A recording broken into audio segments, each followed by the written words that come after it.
गुरु गरीब नवाज।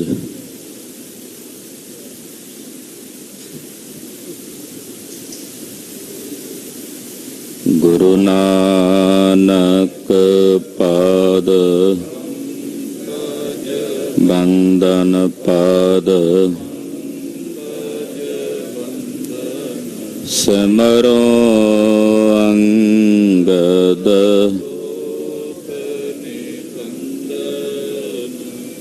गुर अमर दास हृदय नित त्यावो हृदय। श्री गुरु रामदास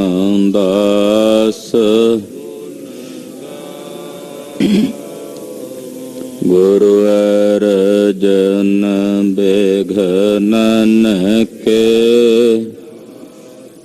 बेघनन हर गोबिंद शुभ मत श्री हर राय नमो कर जोरी नमो श्री हर कृष्ण मनाओ तेग बहादुर परम कृपाला जी परम कृपाला। श्री गुरु गोबिंद सिंह बिसाला करो तरा पर पुन पुन सीसा जी पुन पुन सीसा। बंदा बार बार जगदीसा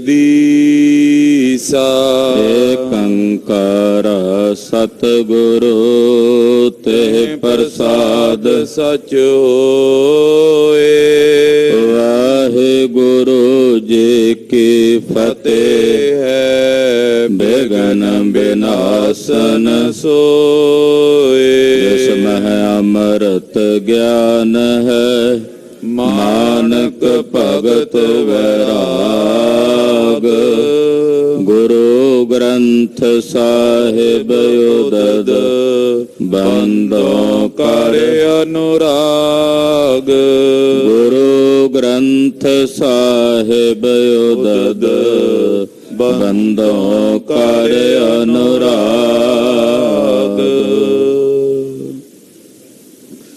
चौपाई मात सुंदरी दुखत बिसाली जान लीन मन कोट कुचाली। सह न सके करतूत कोटाली रिसे चले ना बस तिस नाली। वाहिगुरु जी का खालसा वाहिगुरु जी की फतेह। परम सत्कारयोग सतगुरां दे परम प्यार च परोती होई गुरु रंग च रंगी होई गुरु का खास रूप गुरु खालसा साध संगत जीओ धनता दे पात्र हो। जुगो जोगा टल सतगुरु श्री गुरु ग्रंथ साहिब जी महाराज जी दी पवित्र पावन हजूरी च सतगुरु नौवें पातशाह जी दे पावन पवित्र सचखंड दरबार अंदर हाजरियां भर के गुर इतिहास दी चल रही लड़ीवार कथा बहुत ही अदब सत्कार ते शरदा सहित आप जी सरवण कर रहे। माता सुंदरी जी मथुरा विच निवास करते हैं। माता जी दे पालक पुत्र अजीत सिंह दा लड़का हाठी सिंह ਇਹਦੀ ਪਰਵਰਿਸ਼ ਮਾਤਾ ਜੀ ਨੇ ਮਥੁਰਾ 'ਚ ਰਹਿ ਕੇ ਕੀਤੀ। ਜਦੋਂ ਇਹ ਥੋੜਾ ਉਡਾਰੂ ਹੋਇਆ ਤਾਂ ਕੁਝ ਇਹੋ ਜਿਹੇ ਕੁਝ ਕੰਮ ਕਰਨ ਲੱਗਾ ਜੋ ਗੁਰਮਤਿ ਅਨੁਕੂਲੀ ਨਹੀਂ। ਆਪਣੀ ਬਾਣੀ ਰਚਣ ਲੱਗ ਪਿਆ। ਪਰ ਹੁਣ ਕਵਿਤਾ ਦਾ ਵੀ ਭੇਦ ਨਹੀਂ ਸੀ। ਇਹਨੇ ਕੀ ਕਰਤੂਤ ਕੀਤੀ ਕਿ ਗੁਰੂ ਸਾਹਿਬ ਜੀ ਦੇ ਜਿਹੜੇ ਸ਼ਬਦ ਸਨ ਗੁਰਬਾਣੀ ਦੇ, ਉਹਨਾਂ ਸ਼ਬਦਾਂ ਵਿੱਚ ਆਪਣਾ ਨਾਂ ਹੇਠਾਂ ਵਿੱਚ ਲਿਖ ਕੇ ਉਹ ਸ਼ਬਦ ਲਿਖਣੇ ਸ਼ੁਰੂ ਕਰ ਦਿੱਤੇ। ਮਾਤਾ ਜੀ ਨੂੰ ਪਤਾ ਲੱਗਾ, ਮਾਤਾ ਜੀ ਨੇ ਵਰਜਿਆ ਕਿ ਹਾਠੀ ਸਿੰਘ ਐਸਾ ਕਰਨਾ ਯੋਗ ਨਹੀਂ, ਗੁਰੂ ਕੀ ਬਾਣੀ ਨਾਲ ਕੋਈ ਛੇੜਛਾੜ ਨਹੀਂ ਕਰ ਸਕਦਾ। ਏਦਾਂ ਦੀ ਕਰਤੂਤ ਪ੍ਰਿਥੀ ਚੰਦ ਦੇ ਸਮੇਂ ਹੋਈ ਸੀ। ਗੁਰੂ ਅਰਜਨ ਸਾਹਿਬ ਨੇ ਸਾਰੀ ਬਾਣੀ ਦਾ ਸੰਪਾਦਨ ਕਰਕੇ ਗੁਰੂ ਗ੍ਰੰਥ ਸਾਹਿਬ ਦਾ ਸਰੂਪ ਤਿਆਰ ਕਰ ਦਿੱਤਾ ਸੀ। ਹੁਣ ਉਹ ਰਾਹ ਤੇ ਤੂੰ ਚੱਲ ਰਿਹਾ ਹੈ ਪ੍ਰਿਥੀ ਚੰਦ ਵਾਲੇ ਤੇ। ਉਹਦਾ ਲੜਕਾ ਵੀ ਅੱਗੋਂ ਬਾਣੀ ਰਚਦਾ ਸੀ। ਇਹ ਮੁੱਕਰ ਕੇ ਕਹਿੰਦਾ, ਨਹੀਂ ਮਾਤਾ ਮੈਂ ਤਾਂ ਆਪਣੀ ਬਾਣੀ ਰਚਦਾ।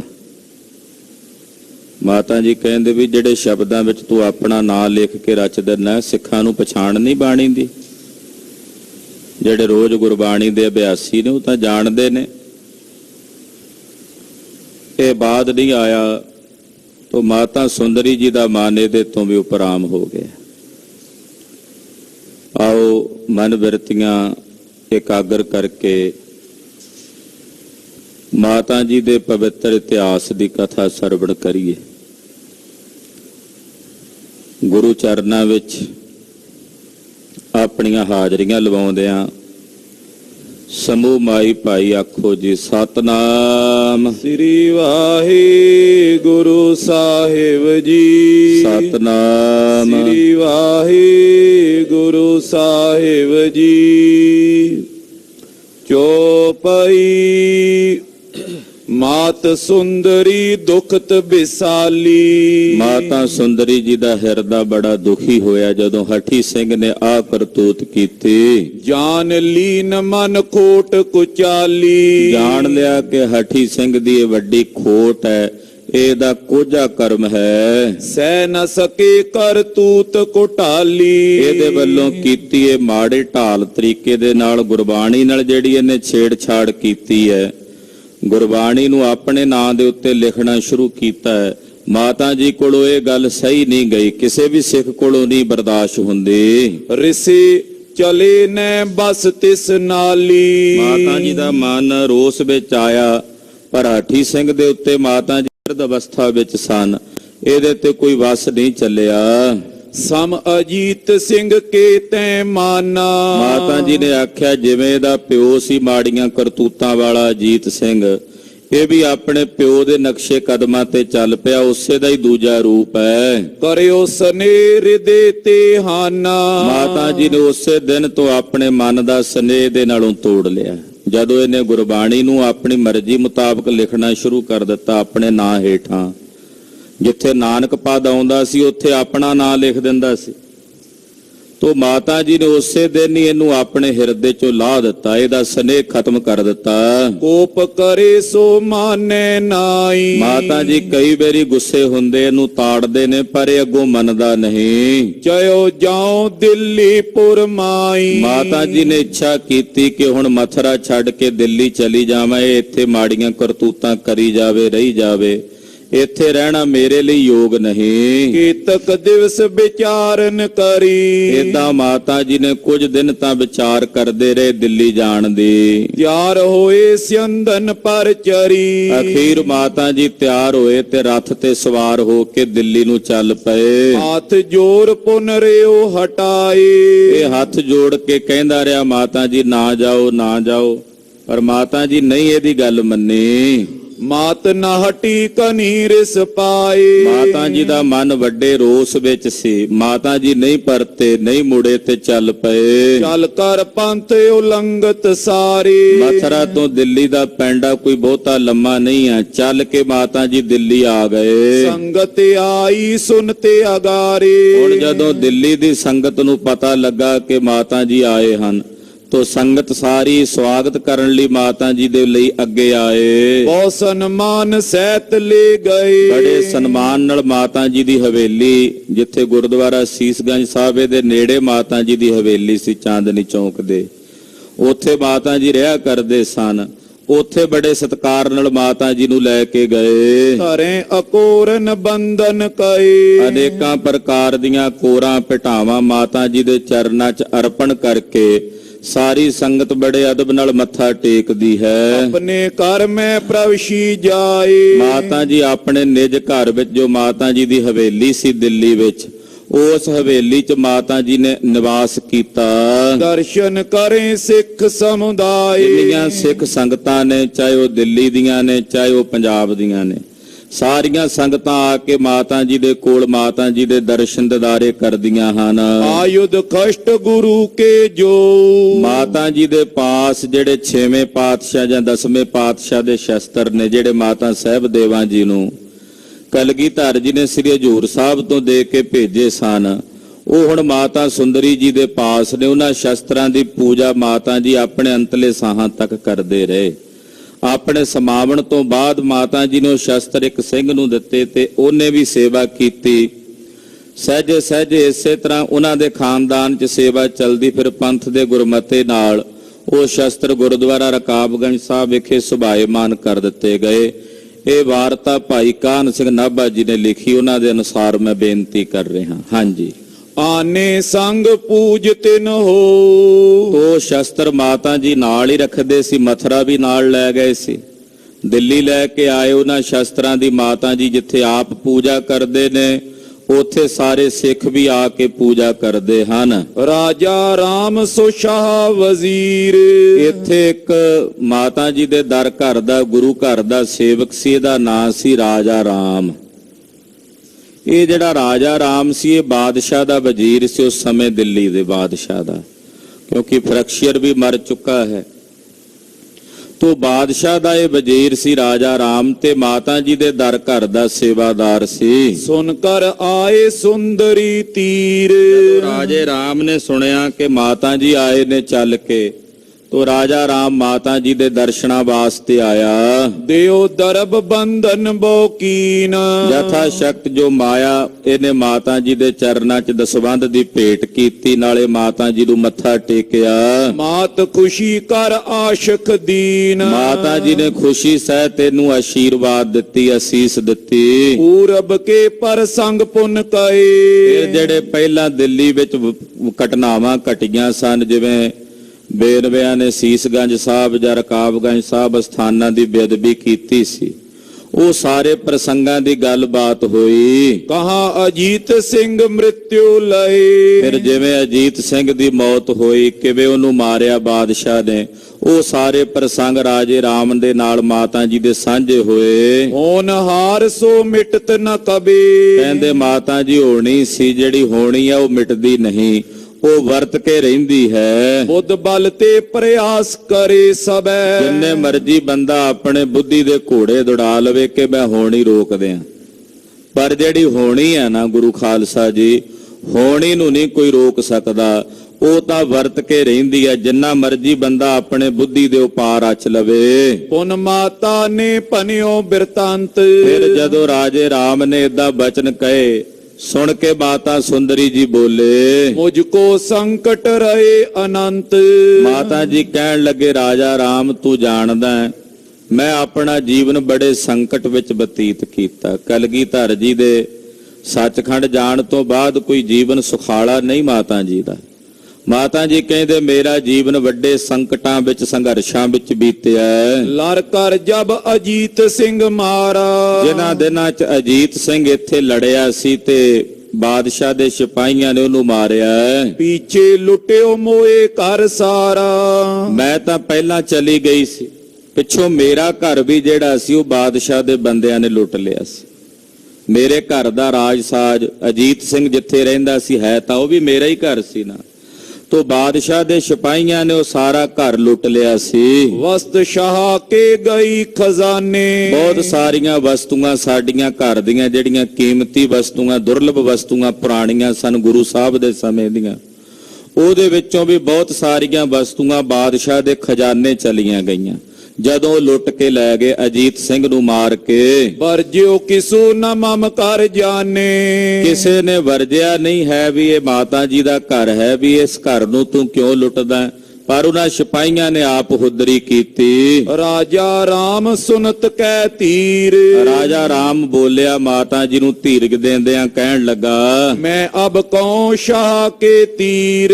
ਕਹਿਣ ਲੱਗਾ ਮਾਤਾ ਜੀ ਵੱਡਾ ਬਾਦਸ਼ਾਹ ਤਾਂ ਮਰ ਗਿਆ, ਫਰਕਸ਼ੀਰ ਜਿਹਨੇ ਕਰਤੂਤ ਕੀਤੀ ਸੀ, ਉਹਦੀ ਥਾਂ ਤੇ ਇਸ ਵੇਲੇ ਜਿਹੜਾ ਬਾਦਸ਼ਾਹ ਹੈ ਰੰਗੀਲਾ, ਮੈਂ ਉਹਨੂੰ ਜਾ ਕੇ ਬੇਨਤੀ ਕਰਾਂਗਾ, ਗੱਲਬਾਤ ਕਰਾਂਗਾ। ਇਮ ਸੁਨਾਏ ਵਿੱਚ ਦੁਰਗ ਪਿਆਨਾ। ਏਦਾਂ ਮਾਤਾ ਜੀ ਨਾਲ ਗੱਲ ਕਰਕੇ ਰਾਜਾ ਰਾਮ ਜਿਹੜਾ ਵਜ਼ੀਰ ਸੀ ਬਾਦਸ਼ਾਹ ਦਾ ਉਸ ਵੇਲੇ ਦਾ, ਉਹ ਲਾਲ ਕਿਲੇ ਵਿੱਚ ਬਾਦਸ਼ਾਹ ਨੂੰ ਮਿਲਣ ਗਿਆ। ਸ਼ਾਹ ਸਮੀਪ ਬਿਰਤਾਂਤ ਬਖਾਨਾ। ਬਾਦਸ਼ਾਹ ਨੂੰ ਜਾ ਕੇ ਉਹਨੇ ਸਾਰਾ ਬਿਰਤਾਂਤ ਦੱਸਿਆ ਕਿ ਏਦਾਂ ਅਜੀਤ ਸਿੰਘ ਦੀ ਜਿੰਨੀ ਵਾਰਤਾ ਸੀ ਉਹ ਸੁਣਾਈ। ਪ੍ਰਥਮ ਬਹਾਦਰ ਸ਼ਾਹ ਬਡੇਰੇ। ਦੱਸਿਆ ਕਿ ਤੁਹਾਡੇ ਤੋਂ ਵੱਡਾ ਪਹਿਲਾਂ ਜਿਹੜਾ ਬਾਦਸ਼ਾਹ ਬਹਾਦਰ ਸ਼ਾਹ ਸੀ, ਜਿਸ ਪਰ ਸਤਗੁਰ ਖੁਸ਼ੀ ਕਨੇਰੇ। ਉਹਦੇ ਤੇ ਕਲਗੀਧਰ ਜੀ ਨੇ ਬੜੀ ਖੁਸ਼ੀ ਕੀਤੀ ਸੀ। ਮਹਾਰਾਜ ਦਸਵੇਂ ਪਾਤਸ਼ਾਹ ਉਹਦੇ ਤੇ ਪ੍ਰਸੰਨ ਹੋਏ ਸਨ। ਸਲਤਨਤ ਦੀਨ ਫੇਰ ਤੁਮ ਘਰ ਸੋ। ਉਹਨਾਂ ਨੇ ਜਿਹੜੀ ਸਲਤਨਤ ਚਲੀ ਗਈ ਸੀ ਉਹ ਮੋੜ ਕੇ ਉਹਨੂੰ ਦਿੱਤੀ ਸੀ। ਤਾਰਾ ਆਜ਼ਮ ਹੱਥ ਇੱਕ ਸਰਸੋਂ। ਤਾਰਾ ਆਜ਼ਮ ਨੂੰ ਕਲਗੀਧਰ ਜੀ ਨੇ ਆਪਣੇ ਇੱਕੋ ਤੀਰ ਦੇ ਝਟਕੇ ਨਾਲ ਮਾਰ ਦਿੱਤਾ ਸੀ। ਤਿਸ ਗੁਰ ਕੀ ਗੇਹਨ ਵਿੱਚ ਪੁਰੀ। ਉਹਨਾਂ ਦੀ ਘਰਵਾਲੀ ਇੱਥੇ ਤੁਹਾਡੀ ਰਾਜਧਾਨੀ ਦਿੱਲੀ ਦੇ ਵਿੱਚ ਰਹਿੰਦੀ ਮਾਤਾ ਸੁੰਦਰੀ। ਸਮਾਂ ਬਿਤਾਵਨ ਕੇ ਤਥਿਰੀ। ਉਹ ਇੱਥੇ ਆਪਣੇ ਜੀਵਨ ਦਾ ਸਮਾਂ ਬਤੀਤ ਕਰ ਰਹੇ ਨੇ, ਕਿਉਂਕਿ ਕਲਗੀਧਰ ਜੀ ਤਾਂ ਸੱਚਖੰਡ ਚਲੇ ਗਏ ਹਨ। ਤੈਂ ਕਰ ਲੂਟ ਖਜ਼ਾਨੇ ਡਾਰਾ। ਉਹਨਾਂ ਦਾ ਘਰ ਲੁੱਟ ਕੇ ਬਹੁਤ ਸਾਰੀਆਂ ਵਸਤੂਆਂ ਉਹਨਾਂ ਦੇ ਘਰੋਂ ਲੁੱਟ ਕੇ ਉਹ ਤੁਹਾਡੇ ਖਜ਼ਾਨੇ ਵਿੱਚ ਲਿਆ ਕੇ ਉਸ ਵੇਲੇ ਸਿਪਾਹੀਆਂ ਨੇ ਰੱਖਿਆ। ਇਹ ਤੁਮ ਕੋ ਹੈ ਬਹੁ ਬੁਰਿਆਰਾ। ਬਾਦਸ਼ਾਹ ਇਹ ਤੁਹਾਡੇ ਲਈ ਮਾੜਾ ਕੰਮ ਹੈ ਵੀ ਮਾਤਾ ਜੀ ਦੇ ਘਰ ਦੀਆਂ ਵਸਤੂਆਂ ਲੁੱਟ ਕੇ ਇੱਕ ਬਿਰਧ ਬਜ਼ੁਰਗ ਮਾਤਾ ਦੇ ਘਰੋਂ।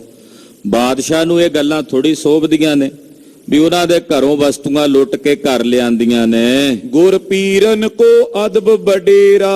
ਬਾਦਸ਼ਾਹਾਂ ਨੂੰ ਚਾਹੀਦਾ ਗੁਰੂ ਪੀਰਾਂ ਦਾ ਵੱਡਾ ਅਦਬ ਰੱਖਣਾ, ਸਤਿਕਾਰ ਕਰਨਾ। ਫਿਰ ਉਹਨਾਂ ਨੇ ਤਾਂ ਤੁਹਾਡੇ ਵਡੇਰਿਆਂ ਨੂੰ ਬਾਦਸ਼ਾਹੀਆਂ ਦੇ ਕੇ ਨਵਾਜਿਆ। ਸੁਖ ਪ੍ਰਾਪਤ ਹੋਏ ਲੋਕ ਕਨੇਰਾ। ਤੇ ਜੇ ਉਹਨਾਂ ਦਾ ਸਤਿਕਾਰ ਕਰੋਗੇ ਤੇ ਤੁਹਾਨੂੰ ਦੋਹਾਂ ਜਹਾਨਾਂ 'ਚ ਸੁਖ ਪ੍ਰਾਪਤ ਹੋਵੇਗਾ। ਸੁਨਤ ਸ਼ਾਹ ਔਰ ਤਰਾਸ ਵਿਚਾਰਾ। ਇਹ ਸੁਣ ਕੇ ਬਾਦਸ਼ਾਹ ਡਰਿਆ ਵੀ ਮੇਰੇ ਤੋਂ ਪਹਿਲੇ ਬਾਦਸ਼ਾਹ ਨੇ ਕਰਤੂਤ ਕੀਤੀ ਹੈ, ਤੋਂ ਮੈਂ ਹੁਣੇ ਪੜਤਾਲ ਕਰਦਾ ਕਿ ਮਾਤਾ ਜੀ ਦਾ ਕਿਹੜਾ ਕਿਹੜਾ ਸਮਾਨ ਪਿਆ ਮੇਰੇ ਖਜ਼ਾਨੇ 'ਚ।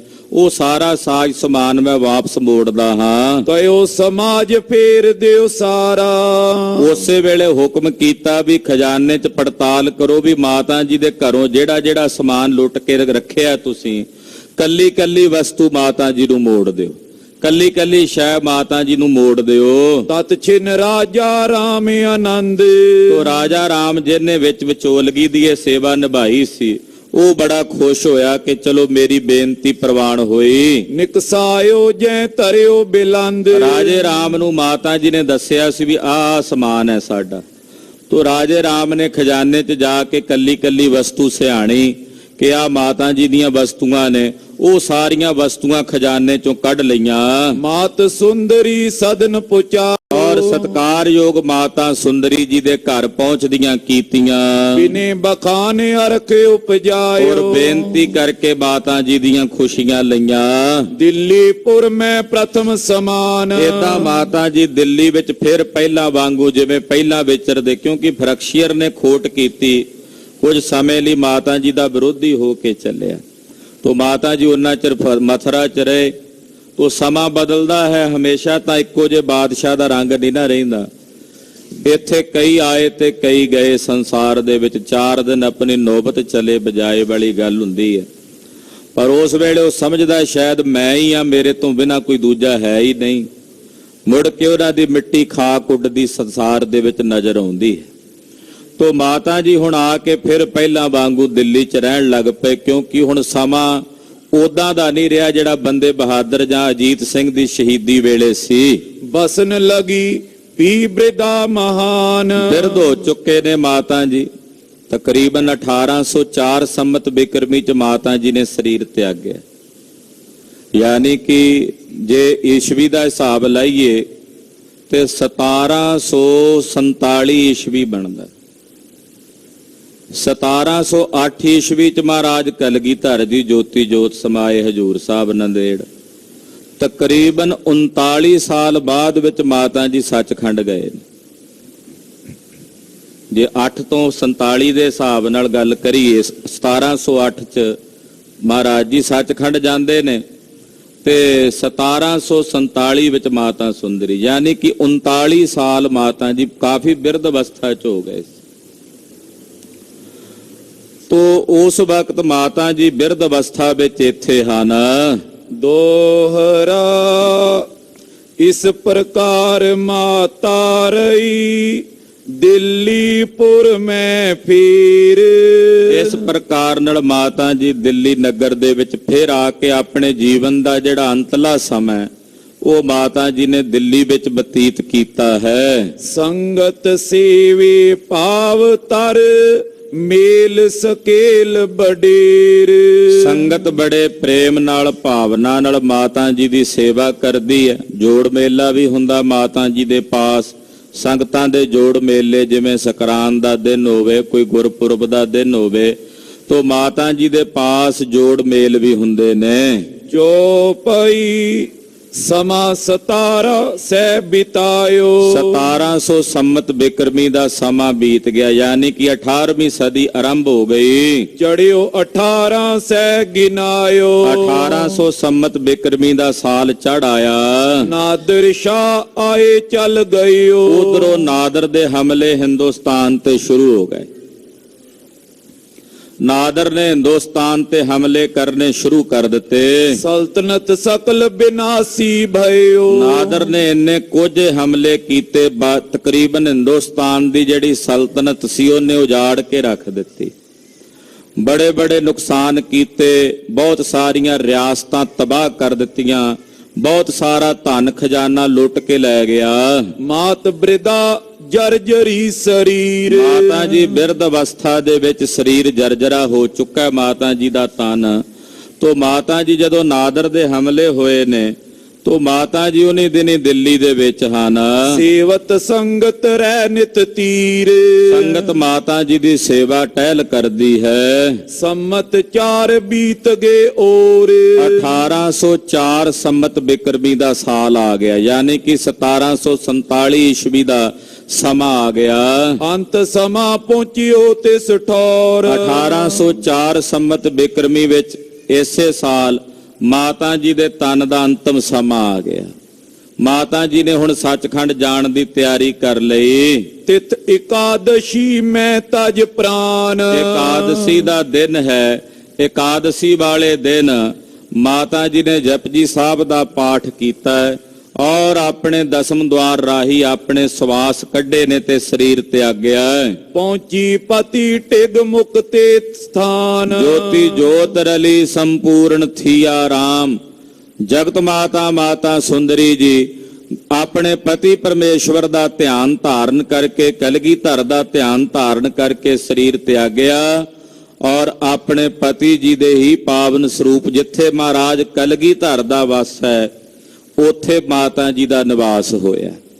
ਮਹਾਰਾਜ ਜੀ ਦੇ ਚਰਨਾਂ ਵਿੱਚ ਹੀ ਮਾਤਾ ਜੀ ਨੂੰ ਨਿਵਾਸ ਪ੍ਰਾਪਤ ਹੋਇਆ। ਸ਼੍ਰੀ ਹਰਿ ਕ੍ਰਿਸ਼ਨ ਦਿਓਰਾ ਜਹਾਂ। ਜਿੱਥੇ 8ਵੇਂ ਪਾਤਸ਼ਾਹ ਜੀ ਦੇ ਪਾਵਨ ਸਰੀਰ ਦਾ ਸੰਸਕਾਰ ਹੋਇਆ, ਗੁਰਦੁਆਰਾ ਬਾਲਾ ਸਾਹਿਬ ਉੱਥੇ ਅੱਜ ਕੱਲ ਸੁਸ਼ੋਭਿਤ ਹੈ ਦਿੱਲੀ ਵਿਖੇ। ਸਾਹਿਬ ਦੇਵੀ ਦਾ ਪੀਤਾ। ਉੱਥੇ ਹੀ ਮਾਤਾ ਸਾਹਿਬ ਦੇਵਾਂ ਜੀ ਦਾ ਅੰਤ, ਕਿਉਂਕਿ ਮਾਤਾ ਸਾਹਿਬ ਦੇਵਾਂ ਜੀ ਪਹਿਲਾਂ ਸੱਚਖੰਡ ਚਲੇ ਗਏ ਮਾਤਾ ਸੁੰਦਰੀ ਜੀ ਤੋਂ। ਤੋ ਮਾਤਾ ਸਾਹਿਬ ਦੇਵਾਂ ਜੀ ਦਾ ਸੰਸਕਾਰ ਉਸੇ ਜਗ੍ਹਾ ਤੇ ਹੋਇਆ। ਦਿੱਲੀ ਕੀ ਸੰਗਤ ਮਿਲ ਸਾਰੀ। ਸਾਰੀ ਦਿੱਲੀ ਦੀ ਸੰਗਤ ਇਕੱਤਰ ਹੋਈ ਜਦੋਂ ਪਤਾ ਲੱਗਾ ਕਿ ਮਾਤਾ ਸੁੰਦਰੀ ਜੀ ਸੱਚਖੰਡ ਗਮਨ ਕਰ ਗਏ ਹਨ। ਰਚਿਓ ਬਿਮਾਨ ਲਾਏ ਤਨ ਭਾਰੀ। ਸੰਗਤ ਨੇ ਬੜਾ ਸੋਹਣਾ ਵਿਮਾਨ ਸਜਾਇਆ। ਮਾਤਾ ਜੀ ਦੇ ਪਾਵਨ ਸਰੀਰ ਨੂੰ ਵਿਮਾਨ 'ਚ ਸਜਾਉਣਾ ਹੈ ਤੇ ਵਿਮਾਨ ਬੜਾ ਸੁੰਦਰ ਮਾਤਾ ਜੀ ਲਈ ਬਣਾਇਆ। ਕੰਚਨ ਕੁਸਮ ਕਰਾਵਨ ਕਰੇ। ਬਕਾਇਦਾ ਸੋਨੇ ਤੇ ਚਾਂਦੀ ਦੇ ਫੁੱਲ ਕਢਵਾਏ ਬੋ ਮੋਲੇ ਪਟ ਉਪਰ ਪਰੇ। ਔਰ ਬਹੁ ਮੁੱਲੇ ਕੀਮਤੀ ਬਸਤਰ ਤੇ ਦੁਸ਼ਾਲੇ ਉਸ ਵਿਮਾਨ ਤੇ ਪਾਏ। ਊਰਦ ਦੇਕ ਮਾਤਾ ਕੇਰਾ। ਮਾਤਾ ਜੀ ਦਾ ਜੋ ਮਿਰਤਕ ਸਰੀਰ ਹੈ ਉਹ ਉਹਦੇ ਵਿੱਚ ਸੋਹਣੇ ਢੰਗ ਨਾਲ ਸਜਾਉਣ ਲਈ ਤਿਆਰੀ ਕੀਤੀ। ਨੀਕ ਕੀਨ ਤਨ ਲਾਏ ਬਡੇਰਾ। ਬਹੁਤ ਸਾਰਾ ਧਨ ਦਿੱਲੀ 'ਚ ਚੰਗੇ ਸ਼ਾਹੂਕਾਰ ਸਿੱਖ ਵੀ ਰਹਿੰਦੇ ਸਨ। ਉਹਨਾਂ ਨੇ ਮਾਤਾ ਜੀ ਦਾ ਵਿਮਾਨ ਬੜੇ ਸੋਹਣੇ ਢੰਗ ਨਾਲ ਧਨ ਖਰਚ ਕੇ ਤਿਆਰ ਕਰਵਾਇਆ। ਗਰੀ ਬਾਜ਼ਾਰਨ ਮੈਂ ਬਰਖਾਏ। ਔਰ ਗਲੀ ਬਾਜ਼ਾਰਾਂ ਦੇ ਵਿੱਚ ਫੁੱਲਾਂ ਦੀ ਵਰਖਾ ਕੀਤੀ। ਸਿੱਖ ਸੰਗਤ ਲੈ ਗਏ ਤਿਸ ਥਾਈ। ਸਾਰੀ ਸਿੱਖ ਸੰਗਤ ਮਾਤਾ ਜੀ ਦੇ ਵਿਮਾਨ ਨੂੰ ਲੈ ਕੇ ਬੜੇ ਸਤਿਕਾਰ ਨਾਲ ਗੁਰਬਾਣੀ ਦਾ ਜਾਪ ਕਰਦਿਆਂ, ਗੁਰਮੰਤਰ ਦਾ ਜਾਪ ਕਰਦਿਆਂ ਦਿੱਲੀ ਦੇ ਬਾਜ਼ਾਰ ਚੋਂ ਚੱਲੇ। ਚੰਦਨ ਕੀ ਚਿਕ ਰਚੀ ਬਿਸਾਲਾ।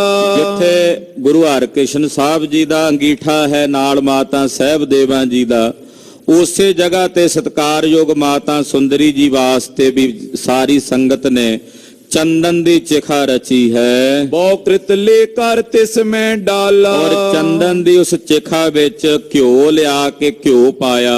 ਉਪਰ ਧਰ ਸ਼ਰੀਰ ਕੋ ਤਬੇ। ਔਰ ਨਾਲ ਨਾਲ ਜਪਜੀ ਸਾਹਿਬ ਦਾ ਪਾਠ ਕਰਦਿਆਂ ਮਾਤਾ ਜੀ ਦਾ ਪਾਵਨ ਸਰੀਰ ਉਸ ਅੰਗੀਠੇ ਤੇ ਸਜਾਇਆ। ਵਿਦਸੋਂ ਭਸਮ ਦਿਓ ਕਰ ਸਬੇ। ਔਰ ਅਰਦਾਸ ਬੇਨਤੀ ਕਰਕੇ ਜੋ ਮਰਿਆਦਾ ਹੈ ਉਸ ਮਰਿਆਦਾ ਤਹਿਤ ਅੰਗੀਠੇ ਨੂੰ ਸਿੱਖਾਂ ਨੇ ਆਪ ਆਪਣੇ ਹੱਥੀਂ ਅਗਨ ਭੇਟ ਕੀਤਾ। ਕਿਰਿਆ ਕਰਮ ਸਿੱਖਨ ਕਰਵਾਏ। ਜਿਤਨੀ ਅੰਤਮ ਕਿਰਿਆ ਹੁੰਦੀ ਹੈ ਉਹ ਸਾਰੀ ਸੰਗਤ ਨੇ ਸਿੱਖਾਂ ਨੇ ਰਲ ਕੇ ਕੀਤੀ। ਸੋਹਲੇ ਦੇ ਜਾਪ ਕੀਤੇ। ਜਗ ਵਿਸਾਲ ਕਰਿਓ ਤਨ ਲਾਏ। ਮਾਤਾ ਜੀ ਦੇ ਨਿਮਿਤ ਭੋਗ ਵਾਲੇ ਦਿਨ ਵੱਡਾ ਲੰਗਰ ਕੀਤਾ, ਜਿਹਦੇ ਚ ਅਨੇਕਾਂ ਅਭਿਆਗਤ ਪ੍ਰਾਣੀਆਂ ਨੂੰ ਭੋਜਨ ਛਕਾਇਆ। ਵਿਪਰਨ ਸਾਧਨ ਦੀਨ ਆਹਾਰਾ। ਬੜੇ ਬੜੇ ਮਹਾਂਪੁਰਸ਼ ਸਾਧੂ ਮਹਾਤਮਾ ਸਭ ਮਾਤਾ ਜੀ ਦੇ ਇਸ ਯੱਗ ਵਿੱਚ ਸ਼ਾਮਲ ਹੋਏ। ਕਰ ਕੋ ਤਨ ਦੀਏ ਦਾਨ ਉਧਾਰਾ। ਉਹਨਾਂ ਨੂੰ ਵੀ ਸੰਗਤ ਨੇ ਮਾਇਆ ਦੇ ਧਨ ਦੇ ਗੱਫੇ ਵਰਤਾਏ। ਰਾਗੀ ਸਿੰਘਾਂ ਨੇ ਕੀਰਤਨ ਗਾਇਨ ਕੀਤਾ।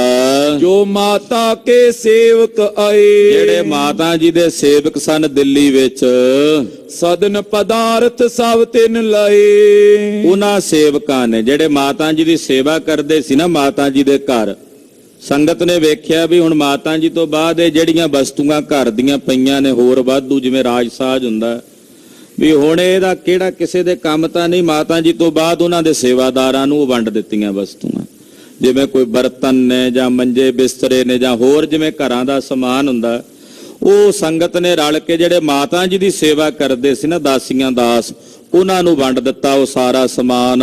ਹਾਠੀ ਸਿੰਘ ਮਥਰਾ ਮੈਂ ਰਿਓ। ਹਾਠੀ ਸਿੰਘ ਜਿਹੜਾ ਸੀ ਇਹ ਮਥਰਾ ਵਿੱਚ ਹੀ ਰਿਹਾ।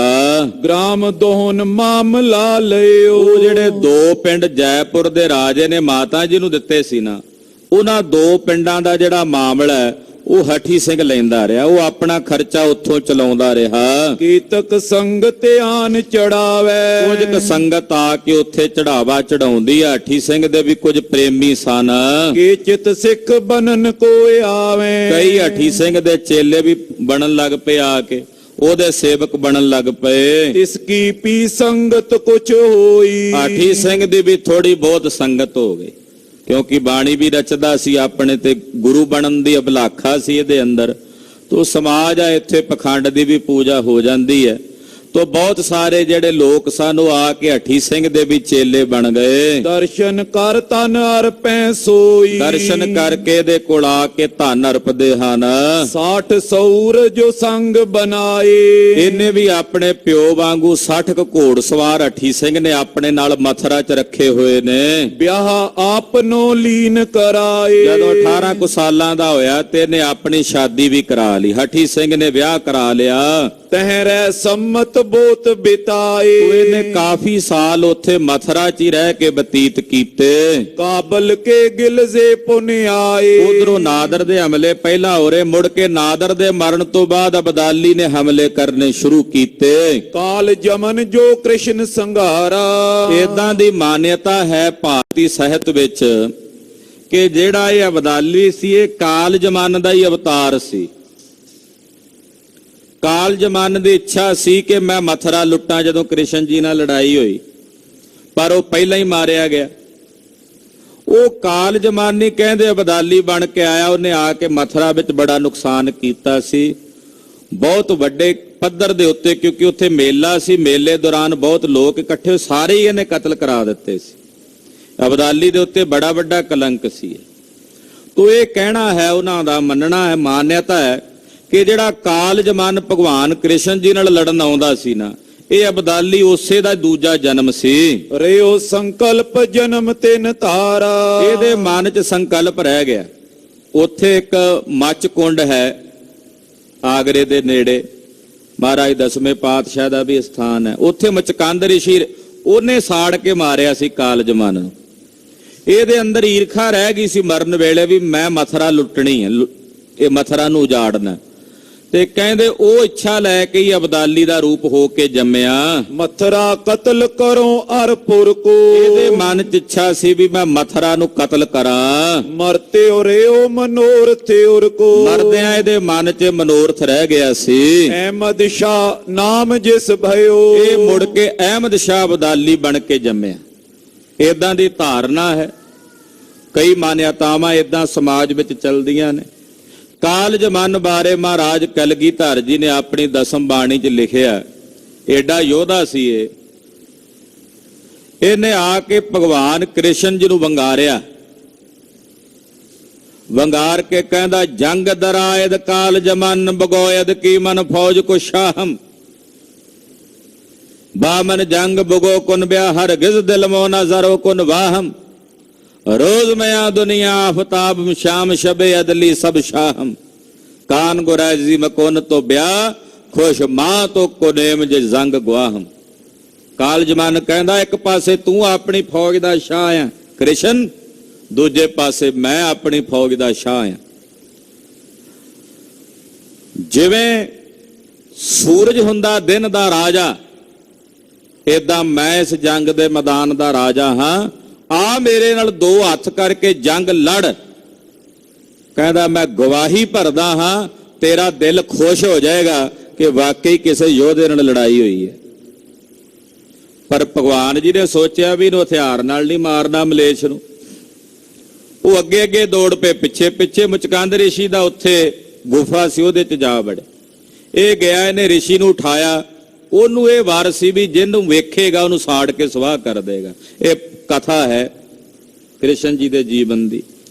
ਉਹ ਉੱਥੇ ਸੜ ਮਰਿਆ ਸੀ ਤੇ ਇਹਦੇ ਮਨ 'ਚ ਸੰਕਲਪ ਰਹਿ ਗਿਆ ਏਦਾਂ ਮੰਨਣਾ ਕਿ ਮੈਂ ਮਥੁਰਾ ਕਤਲ ਕਰਨੀ। ਇਹ ਅਬਦਾਲੀ ਬਣ ਕੇ ਬਹੁਤ ਸਮੇਂ ਤੋਂ ਬਾਅਦ, ਭਟਕਣ ਤੋਂ ਬਾਅਦ ਇਹ ਜੰਮਿਆ। ਪ੍ਰਥਮ ਗੁਰੂ ਦਸਵੇਂ ਕਹਿ ਦਿਓ। ਉਧਰ ਕਲਗੀਧਰ ਜੀ ਨੇ ਵੀ ਬਚਨ ਕੀਤਾ ਸੀ। ਪਿੱਛੇ ਕਥਾ ਆਈ ਹੈ ਨਾ, ਜਦੋਂ ਮਹਾਰਾਜ ਜੀ ਨੇ ਭਵਿੱਖਤ ਬਚਨ ਕਹੇ ਸਨ ਕਿ ਕਾਬਲ ਤੇ ਕੁੱਤਾ ਮੰਗਵਾਓ, ਵੀ ਕਾਬਲ ਤੋਂ ਇੱਕ ਮੰਗਾਉਣਾ ਹੈ। ਉਹ ਅਬਦਾਲੀ ਵਾਲੀ ਇਸ਼ਾਰਾ ਸੀ। तो कलगीधर दा भी इशारा हो चुका सी। माजे बिखे प्रथम बल काला। ये अबदाली इधरों लाहौर नूं लुटदा पहला माझे दे इलाके विच आया।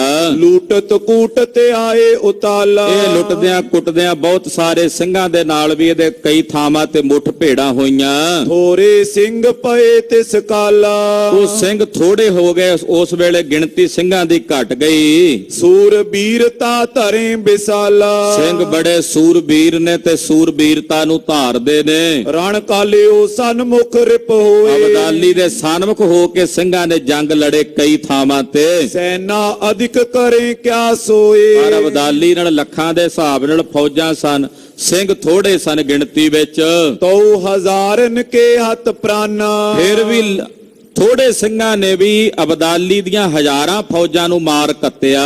करियो दुष्ट को कष्ट माना। अबदाली हिंदुस्तान लुटदा, सिंह अबदाली नूं लुट लैंदे। ਇਹਦੀ ਨੱਕ ਦਮ ਕੀਤਾ ਖਾਲਸੇ ਨੇ। ਥੋਰੇ ਬਹੁਤ ਗਿਨੇ ਨੈ ਸਿੰਘ, ਥੋੜੇ ਬਹੁਤੇ ਨਹੀਂ ਗਿਣਦੇ ਸਿੰਘ ਵੀ ਦੁਸ਼ਮਣ ਕਿੰਨਾ ਸਾਹਮਣੇ। ਇਹ ਨਹੀਂ ਵੇਖਦਾ ਖਾਲਸਾ, ਇਹ ਨਹੀਂ ਵੇਖਦੇ ਸਿੰਘ ਕਿ ਸਾਹਮਣੇ ਦੁਸ਼ਮਣ ਥੋੜਾ ਜਾਂ ਬਹੁਤਾ ਹੈ। ਨਿਰਪੈ ਲੜੇ ਜਿਮ ਕਾਨਨ ਸਿੰਘ, ਸਿੰਘ ਨਿਰਭੈ ਹੋ ਕੇ ਲੜਦੇ ਨੇ ਜਿਵੇਂ ਜੰਗਲ 'ਚ ਬੱਬਰ ਸ਼ੇਰ ਨਿਰਭੈ ਹੁੰਦਾ ਹੈ। ਕੇਰ ਲੀਨ ਇੱਕ ਥਾਨ ਕਨੇਰੇ। ਅਖੀਰ ਇੱਕ ਵਾਰੀ ਭਾਈ ਸਾਹਿਬ ਸੰਖੇਪਤ ਜੇ ਦੱਸ ਰਹੇ ਨੇ ਕਥਾ, ਅੱਗੇ ਘੱਲੂਘਾਰਿਆਂ ਦੀ ਵਿਸਥਾਰ ਸਹਿਤ ਆਪਾਂ ਪੰਥ ਪ੍ਰਕਾਸ਼ 'ਚ ਸਰਵਣ ਕਰਾਂਗੇ। ਪਰਸੋਂ ਕਥਾ ਆਰੰਭ ਕਰਾਂਗੇ ਪੰਥ ਪ੍ਰਕਾਸ਼ ਦੀ। ਮਹਾਰਾਜ ਜੀ ਦੇ ਚਰਨਾਂ 'ਚ ਅਰਦਾਸ ਬੇਨਤੀ ਕਰਕੇ ਗੁਰੂ ਸਾਹਿਬ ਹੀ ਕਰਾਉਣੀ ਹੈ।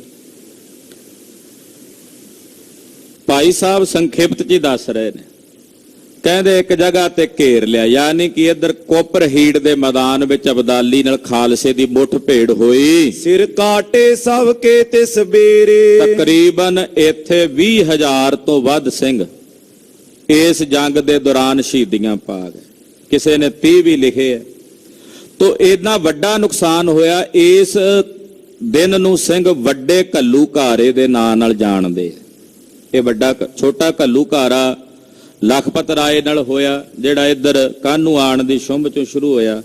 ਵੱਡਾ ਘੱਲੂਘਾਰਾ ਇੱਧਰ ਮਲੇਰਕੋਟਲੇ ਦੇ ਇਲਾਕੇ 'ਚ ਅੱਗੇ ਜਾਈਏ ਤੇ ਕੋਪਰਹੀੜ ਦੇ ਮੈਦਾਨ 'ਚ ਨੇੜੇ ਤੇੜੇ ਇਹ ਜੰਗ ਅਬਦਾਲੀ ਨਾਲ ਖਾਲਸੇ ਦਾ ਹੋਇਆ।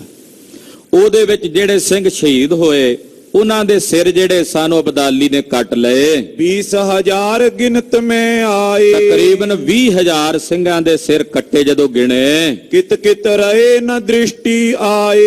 ਤੇ ਕਹਿੰਦੇ ਉਸ ਵੇਲੇ ਬਹੁਤ ਸਾਰੇ ਸਿੰਘ ਹੋਰ ਵੀ ਸ਼ਹੀਦ ਹੋਏ ਤੇ ਕਈ ਸਿੰਘ ਇਧਰ ਮਾਲਵੇ ਦੇ ਇਲਾਕੇ 'ਚ ਨਿਕਲ ਗਏ। ਤਿਸ ਰਣ ਕੋ ਅਬ ਲੋ ਨਰ ਲਹੈ। ਕਹਿੰਦੇ ਉਸ ਜੰਗ ਨੂੰ ਹਾਲੇ ਤੱਕ ਖਾਲਸੇ ਵਿੱਚ ਚੇਤੇ ਕੀਤਾ ਜਾਂਦਾ ਹੈ। ਘੱਲੂਘਾਰਾ ਨਾਮ ਸੁਖ ਹੈ। ਉਹਨੂੰ ਵੱਡਾ ਘੱਲੂਘਾਰਾ ਕਿਹਾ ਜਾਂਦਾ ਹੈ। ਲਵਪੁਰ ਮੈਂ ਮਲੇਛ ਤਿਰ ਹੋਏ। ਉਧਰ ਲਾਹੌਰ ਦੇ ਵਿੱਚ ਮਲੇਛਾਂ ਦਾ ਰਾਜ ਹੋ ਗਿਆ। ਸਿੰਘ ਹੋਣ ਨੇ ਪਾਵੇਂ ਕੋਏ। ਅੱਗੇ ਨਵੇਂ ਸਿੰਘ ਭਰਤੀ ਨਹੀਂ ਹੋਣ ਦਿੰਦੇ, ਸਿੰਘਾਂ ਨੂੰ ਕਹਿੰਦੇ ਪੈਦਾ ਹੀ ਨਹੀਂ ਹੋਣ ਦੇਣਾ। ਏਦਾਂ ਦਾ ਹੁਕਮ ਹੋ ਗਿਆ ਲਾਹੌਰ ਤੋਂ, ਕੇਸਨ ਵਾਲੇ ਜੋ ਨਰ ਹੋਈ, ਬਾਲ ਬਿਰਧ ਲਵ ਛੱਡੋ ਨਾ ਕੋਈ। ਏਦਾਂ ਦਾ ਹੁਕਮ ਹੋ ਗਿਆ। 5 ਰਜਤ ਪਣ ਸਿਰ ਕੇ ਕਰੇ। ਉਹਨਾਂ ਨੇ ਸਿੰਘਾਂ ਦੇ ਸਿਰਾਂ ਦੇ ਮੁੱਲ ਪਾ ਦਿੱਤੇ। 5 ਰੁਪਏ ਤੋਂ ਲੈ ਕੇ 80 ਰੁਪਏ ਤੱਕ ਸਿੰਘਾਂ ਦੇ ਸਿਰਾਂ ਦੇ ਮੁੱਲ ਪਏ। ਪਾਡੇ ਦੁਸ਼ਟ ਦ੍ਰਿਸ਼ਟ ਜੈ ਪਰੇ। ਦੁਸ਼ਟਾਂ ਨੇ ਸਿੰਘਾਂ ਦੇ ਸਿਰ ਕੱਟਣੇ ਸ਼ੁਰੂ ਕਰ ਦਿੱਤੇ। ਜਿੱਥੇ ਕੋਈ ਕੱਲਾ ਦੁਕੱਲਾ ਸਿੰਘ ਮਿਲੇ, ਜਿਵੇਂ ਜਿਹੜੇ ਘਰਾਂ 'ਚ ਵੀ ਰਹਿੰਦੇ ਆਮ ਗ੍ਰਸਤੀ ਸਿੰਘ, ਉਹਨਾਂ ਦੇ ਵੀ ਸਿਰ ਕੱਟ ਕੇ ਲਾਹੌਰ ਜਾ ਕੇ ਨਾਮ ਲੈਣ ਲੱਗੇ। ਲਾਪੁਰ ਕੇ ਬਾਜ਼ਾਰ ਮੈਂ ਢੇਰ। ਲਾਹੌਰ ਦੇ ਬਾਜ਼ਾਰ ਦੇ ਵਿੱਚ ਨਖਾਸ ਆਦਿਕ ਚੌਂਕਾਂ ਦੇ ਵਿੱਚ ਸਿੰਘਾਂ ਦੇ ਸਿਰਾਂ ਦੇ ਗੰਜ ਉਸਰਨ ਲੱਗੇ। ਜਿਣੇ ਸੀਸ ਲਾਇਓ ਵੱਡ ਢੇਰ। ਉੱਥੇ ਸਿਰ ਚਿਣ ਕੇ ਵੱਡਾ ਢੇਰ ਲਾ ਦਿੱਤਾ, ਗੰਜ ਲਾ ਦਿੱਤਾ ਉੱਚਾ। ਸ੍ਰੀ ਅੰਮ੍ਰਿਤਸਰ ਜਬੇ ਉਸਾਰਾ।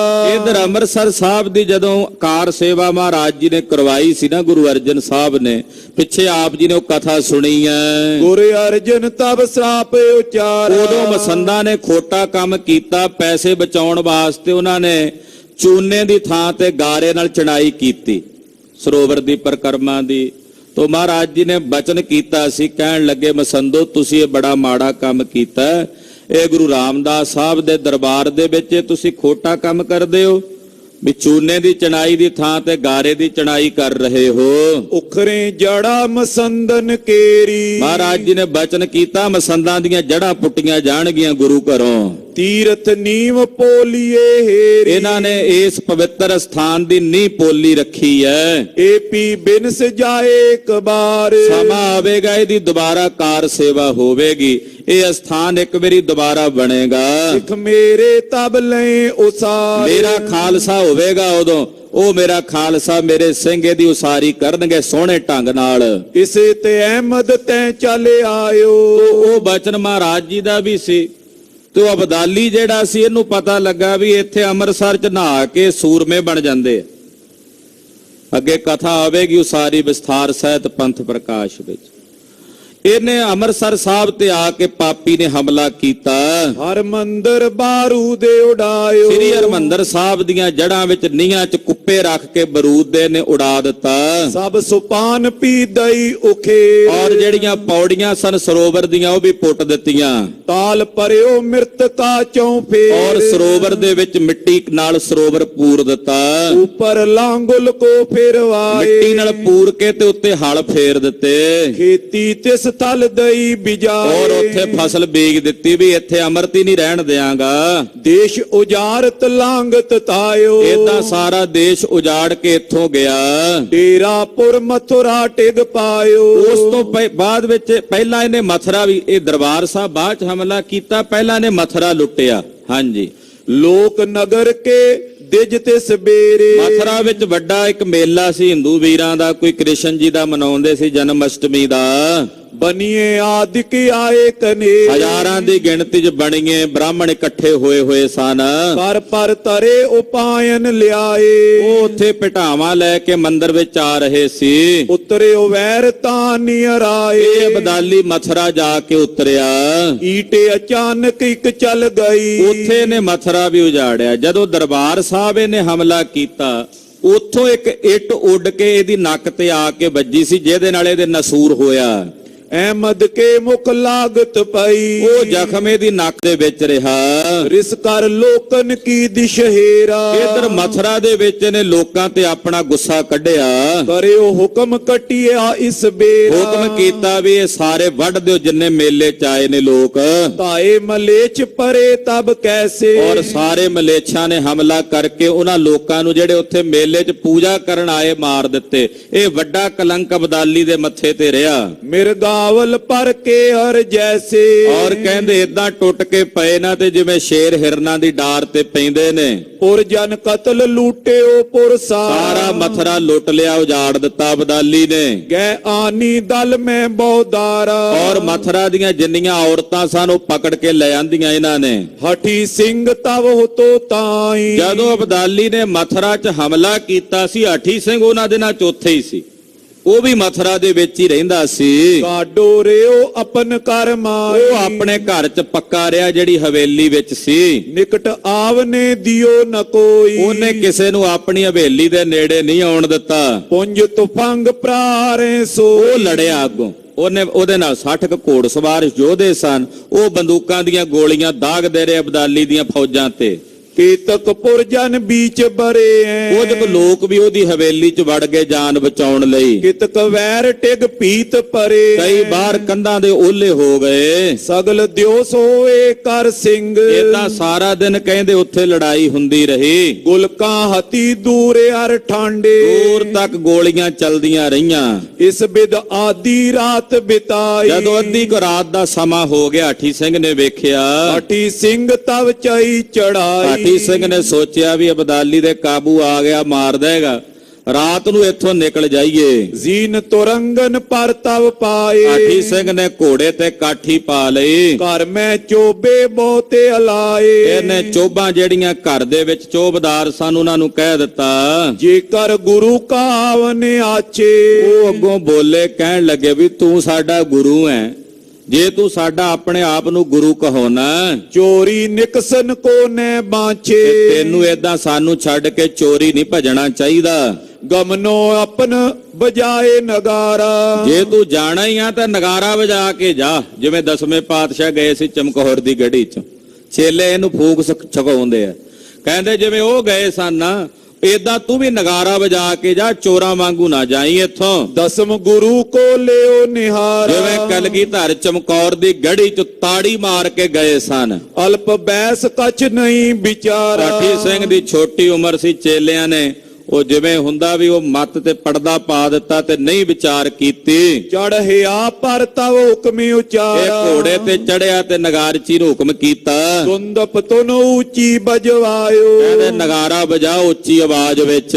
ਦੇਹ ਤਿਲਾਵਾ ਤਿਨ ਸੁਨ ਪਾਇਓ। ਤੇ ਕਹਿੰਦੇ ਜਿਹੜੇ ਉਹ ਬਾਹਰ ਪਹਿਰਾ ਦੇ ਰਹੇ ਸੀ ਅਬਦਾਲੀ ਦੇ ਸੂਰਮੇ, ਉਹਨਾਂ ਨੇ ਜਦੋਂ ਨਗਾਰਾ ਸੁਣਿਆ, ਦਿਨ ਮੈਂ ਜੋ ਮਵਾਸ ਦਿੜ ਰਿਓ। ਉਹ ਜਿਹੜੇ ਕਿਲੇ ਦੇ ਵਿੱਚ ਬਾਗੀ ਰਹਿ ਗਏ ਸਨ, ਨਿਕਸਿਓ ਅਬੇ ਮਲੇਛਨ ਲਿਓ। ਮਲੇਛਾਂ ਨੇ ਸੋਚਿਆ ਅਬਦਾਲੀ ਦੀਆਂ ਫੌਜਾਂ ਨੇ ਵੀ ਉਹ ਨਿਕਲਿਆ ਹੋਣਾ ਹੁਣ ਬਾਹਰ, ਜਿਹੜਾ ਅੱਜ ਦਿਨੇ ਸਾਡੇ ਕਾਬੂ ਨਹੀਂ ਆਇਆ ਤੇ ਹੁਣ ਨਗਾਰਾ ਵਜਾ ਕੇ ਚੱਲਿਆ।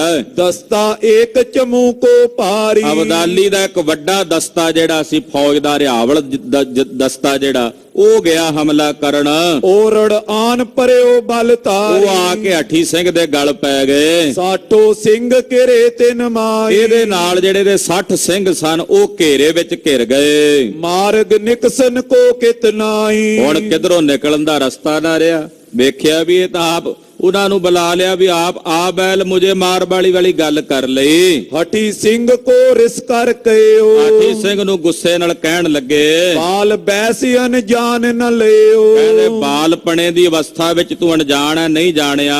ਭਾਜ ਜਾਓ ਜੇ ਭਾਜਿਓ ਜਾਏ। ਉਹ ਸਿਪਾਹੀ ਬੋਲੇ ਜਿਹੜੇ ਅਬਦਾਲੀ ਦੇ ਆਏ, ਉਹਨਾਂ ਉੱਚੀ ਆਵਾਜ਼ ਮਾਰ ਕੇ ਆਖਿਆ ਉਹ ਤੂੰ ਹਾਲੇ ਬਾਲਕ ਹੈ, ਤੂੰ ਅਣਜਾਣ ਹੀ ਰਿਹਾ। ਜੇ ਤੂੰ ਭੱਜਣਾ ਇੱਥੋਂ ਚਲਾ ਜਾ, ਭੱਜ ਜਾ, ਨਿਕਲ ਜਾ। ਹਮ ਤੋ ਮਾਰੇ ਹਜ਼ਾਰ ਨਕਾਏ। ਅਸੀਂ ਤਾਂ ਹੁਣ ਹਜ਼ਾਰਾਂ ਮਾਰੇ ਨੇ ਤੇ ਹਜ਼ਾਰਾਂ ਹੋਰ ਮਾਰਨੇ ਨੇ। ਸੁਨ ਕਰ ਡਰ ਤਰ ਤੁਰਤ ਪਲਾਇਓ। ਤੇ ਤੂੰ ਵਿੱਚ ਕਾਹਨੂੰ ਮਰਨਾ, ਜਾ ਨਿਕਲ ਜਾ। ਉਹਨਾਂ ਆਖਿਆ ਵੀ ਇਹ ਚਲਾ ਜਾਏਗਾ, ਨਾਲ ਬੰਦੇ ਨੇ ਵੀ ਲੜਨਗੇ ਸਾਡੇ ਨਾਲ ਜੇ ਰਹੇਗਾ ਤਾਂ। ਇਹਨੂੰ ਭਜਾ ਦਿੱਤਾ ਤੇ ਹਠੀ ਸਿੰਘ ਨੇ ਉਸੇ ਵੇਲੇ ਸੁਣਦਿਆਂ ਸਾਰ ਛੱਡ ਕੇ ਸਾਥੀਆਂ ਨੂੰ ਭੱਜ ਗਿਆ। ਬਚਿਓ ਭਰਤਗੜ ਮੈਂ ਪ੍ਰਵਸ਼ਾਇਓ। ਇਹ ਨਿਕਲ ਕੇ ਕਿਸੇ ਤਰੀਕੇ ਉੱਥੋਂ ਭਰਤਗੜ ਪਹੁੰਚਿਆ ਤੇ ਉੱਥੇ ਜਾ ਕੇ ਕੁਝ ਸਮਾਂ ਇਹਨੇ ਕੱਟਿਆ। ਰੁਪਏ ਸਿੰਘ ਹਥਿਆਰ ਸੰਭਾਰੇ। ਜਿਹੜੇ ਦੇ ਨਾਲ ਦੇ ਕੁਝ ਸਾਥੀ ਉੱਥੇ ਰਹਿ ਗਏ, ਉਹ ਫਿਰ ਲੜਨਾ ਹੀ ਸੀ ਉਹਨਾਂ ਨੇ ਤਾਂ। ਮਰਨ ਨੂੰ ਕੋ ਕਹਿੰਦੇ ਆਪ ਮਰਨ ਦੀ ਬਜਾਏ ਮਾਰ ਕੇ ਮਰਾਂਗੇ। ਸਾਠੋਂ ਤੁਪਕ ਤੁਰਤ ਪਰ ਮਾਰੇ। ਉਹ 60 ਦੇ ਕੋਲ ਬੰਦੂਕਾਂ ਸੀ। 60 ਨੇ 60 ਬੰਦੂਕਾਂ ਤੁਰਕਾਂ ਤੇ ਚਲਾਈਆਂ। ਬੌਰ ਕਰੀ ਨੰਗੀ ਸ਼ਮਸ਼ੇਰ। ਜਦੋਂ ਗੋਲੀਆਂ ਮੁੱਕੀਆਂ ਤੇ ਤਲਵਾਰਾਂ ਲੈ ਕੇ ਲੜੇ। ਮਾਰ ਮਲੇਚਨ ਕੋ ਸ਼ਮਸ਼ੇਰ। ਔਰ ਆਪਣੀਆਂ ਤਲਵਾਰਾਂ ਨਾਲ ਮਲੇਛਾਂ ਨੂੰ ਮਾਰਨਾ ਸ਼ੁਰੂ ਕੀਤਾ।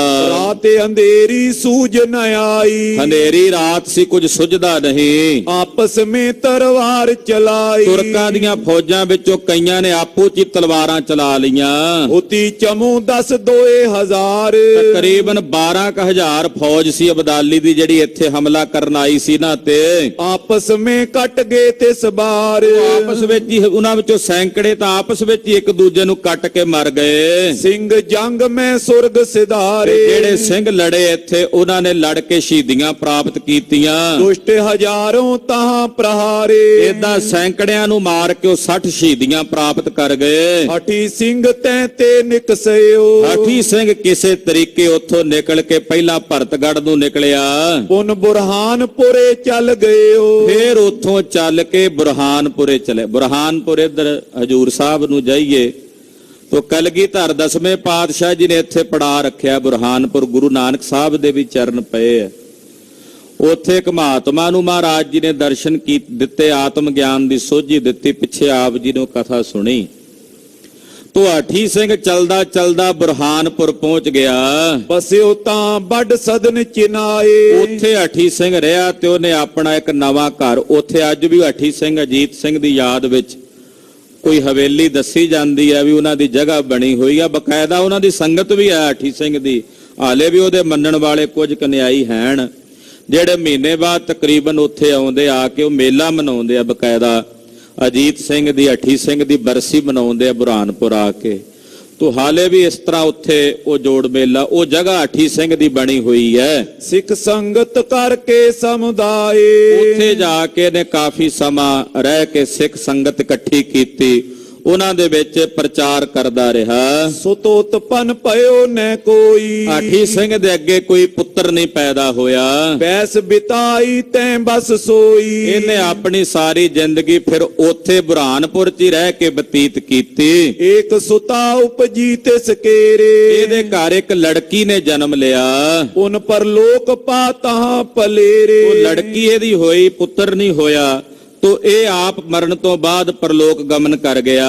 ਅਬ ਲੋ ਚਿੰਨਤਪੁਰ ਬੁਰਹਾਨੇ। ਇਹਦੀ ਸਮਾਧ ਉੱਥੇ ਹਾਲੇ ਵੀ ਬੁਰਹਾਨਪੁਰ ਦੇ ਵਿੱਚ ਹਠੀ ਸਿੰਘ ਦੀ ਸਮਾਧੀ ਬਣੀ ਹੋਈ ਹੈ।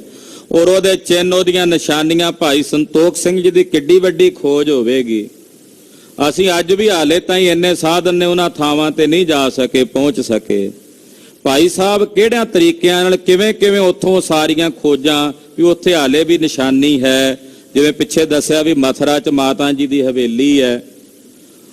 ਤੋ ਇਸ ਤਰ੍ਹਾਂ ਕਿੱਡੀ ਵੱਡੀ ਖੋਜ ਮਹਾਂਕਵੀ ਭਾਈ ਸਾਹਿਬ ਭਾਈ ਸੰਤੋਖ ਸਿੰਘ ਜੀ ਦੀ ਕਹਿ ਸਕਦੇ ਹਾਂ। ਇਹ ਤਾਂ ਕੋਈ ਇਦਾਂ ਕਹਿ ਸਕਦੇ ਆ ਵੀ ਇਲਹਾਮ ਹੀ ਆ ਜਿਹੜਾ ਉਹਨਾਂ ਅੰਦਰ ਉਤਰਦਾ ਸੀ।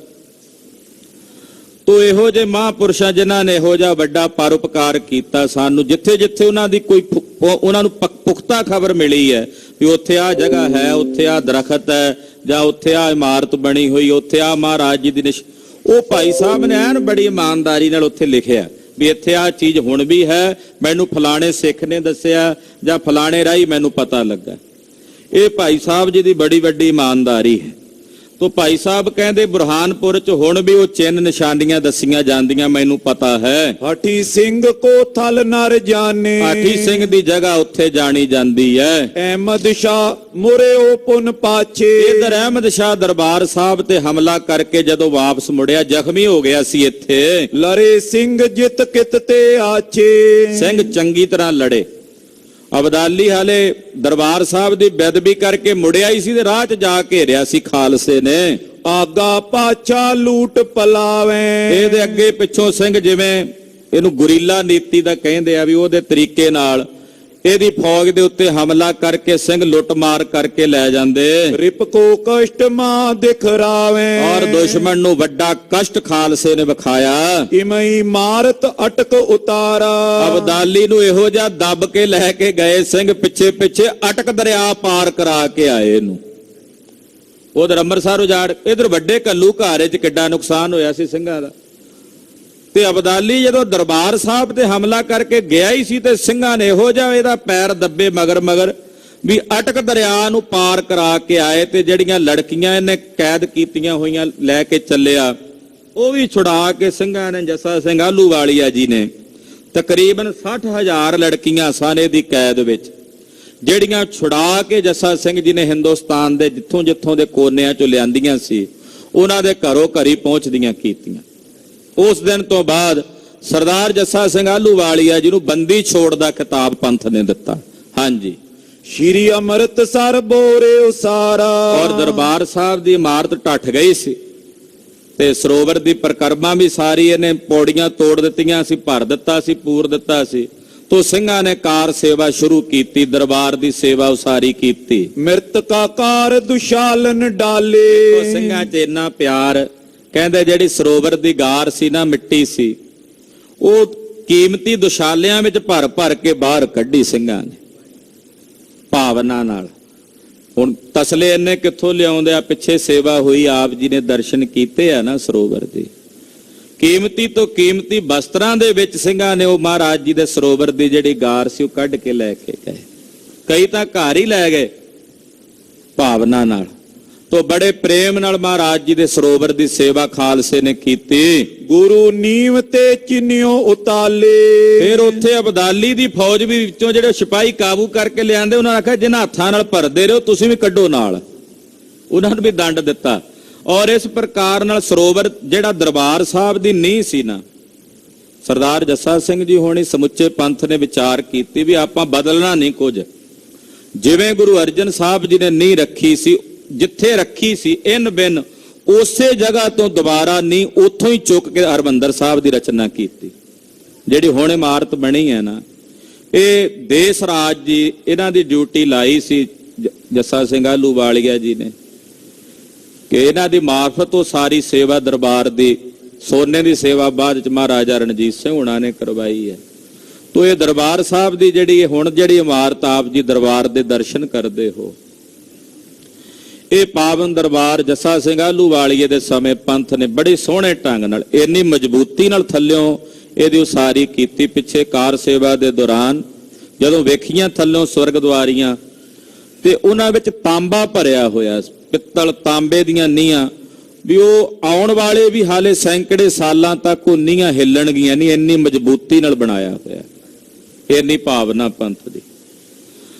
ਤੋ ਜੱਸਾ ਸਿੰਘ ਜੀ ਹੋਰ ਸਾਰੇ ਪੰਥ ਨੇ ਵਿਚਾਰ ਕੀਤੀ ਕਿ ਜਿਵੇਂ ਗੁਰੂ ਅਰਜਨ ਸਾਹਿਬ ਨੇ ਜਿਸ ਨੀਂਹ ਤੋਂ ਉਸਾਰੀ ਸੀ, ਉੱਥੋਂ ਹੀ ਉਸੇ ਚੱਕ ਤੋਂ ਆਪਾਂ ਬਦਲਣੀ ਨਹੀਂ ਜਗ੍ਹਾ, ਉੱਥੋਂ ਆਸੇ ਪਾਸੇ ਨਹੀਂ ਕਰਨੀ। ਇਸੇ ਕਰਕੇ ਹੁਣ ਤੱਕ ਪੰਥ ਨੇ ਉੱਥੇ ਕੋਈ ਤਬਦੀਲੀ ਨਹੀਂ ਕੀਤੀ। ਉਸੇ ਤਰ੍ਹਾਂ ਉਹ ਮਰਿਆਦਾ ਪੰਥ ਨੇ ਰੱਖੀ ਹੋਈ ਹੈ। ਮਹਾ ਪ੍ਰੇਮ ਤੇ ਤਾਲ ਬਣਾਇਓ, ਬੜੇ ਪ੍ਰੇਮ ਨਾਲ ਸਾਰੇ ਖਾਲਸੇ ਨੇ ਰਲ ਕੇ ਸਰੋਵਰ ਤਿਆਰ ਕੀਤਾ।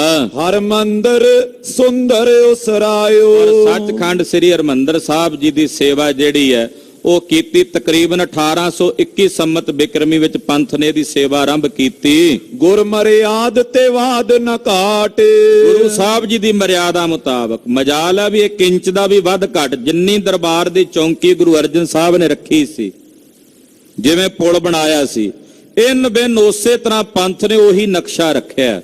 ਉਹਦੇ ਚ ਇੰਚ ਭਰ ਵੀ ਫੇਰ ਬਦਲ ਨਹੀਂ ਕੀਤਾ, ਉਹਨੂੰ ਇਨ ਬਿਨ ਉਸੇ ਤਰ੍ਹਾਂ ਹੀ ਰੱਖਿਆ, ਉਸੇ ਤਰ੍ਹਾਂ ਹੀ ਬਣਾਇਆ। ਪੂਰਬ ਸਮਈ ਕੀਨਸ ਠਾਠ, ਜਿਵੇਂ ਪਹਿਲਾਂ ਮਹਾਰਾਜ ਪੰਜਵੇਂ ਪਾਤਸ਼ਾਹ ਬਣਵਾਇਆ ਸੀ, ਜਿਵੇਂ ਜਿੱਥੇ ਹਰ ਕੀ ਪੌੜੀ ਉੱਥੇ ਹਰ ਕੀ ਪੌੜੀ, ਜਿੱਥੇ ਪੁਲ ਜਿੱਥੇ ਦਰਸ਼ਨੀ ਡਿਓੜੀ, ਜਿੱਥੇ ਜਿੱਥੇ ਜਿਹੜਾ ਜਿਹੜਾ ਦਰਵਾਜ਼ਾ, ਉਹ ਉਸੇ ਤਰ੍ਹਾਂ ਹੀ ਬਣਾਇਆ ਖਾਲਸੇ ਨੇ।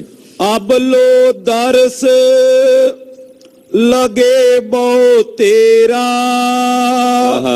ਜਿਸ ਕੇ ਸਮ ਜਗ ਅਪਰ ਨਾ ਹੇਰਾ। ਮਾ ਕਵੀ ਜੀ ਕਹਿੰਦੇ ਉਹ ਦਰਬਾਰ ਜਿਹੜਾ ਉਸ ਵੇਲੇ ਪੰਥ ਨੇ ਬਣਾਇਆ, ਹੁਣ ਤੱਕ ਸੰਗਤਾਂ ਦਰਸ਼ਨ ਕਰਦੀਆਂ ਨੇ। ਐਸਾ ਪਵਿੱਤਰ ਦਰਬਾਰ ਜਿਸ ਦੇ ਸਮਾਨ ਜਗਤ ਵਿੱਚ ਕੋਈ ਦੂਜਾ ਦਰਬਾਰ ਨਹੀਂ।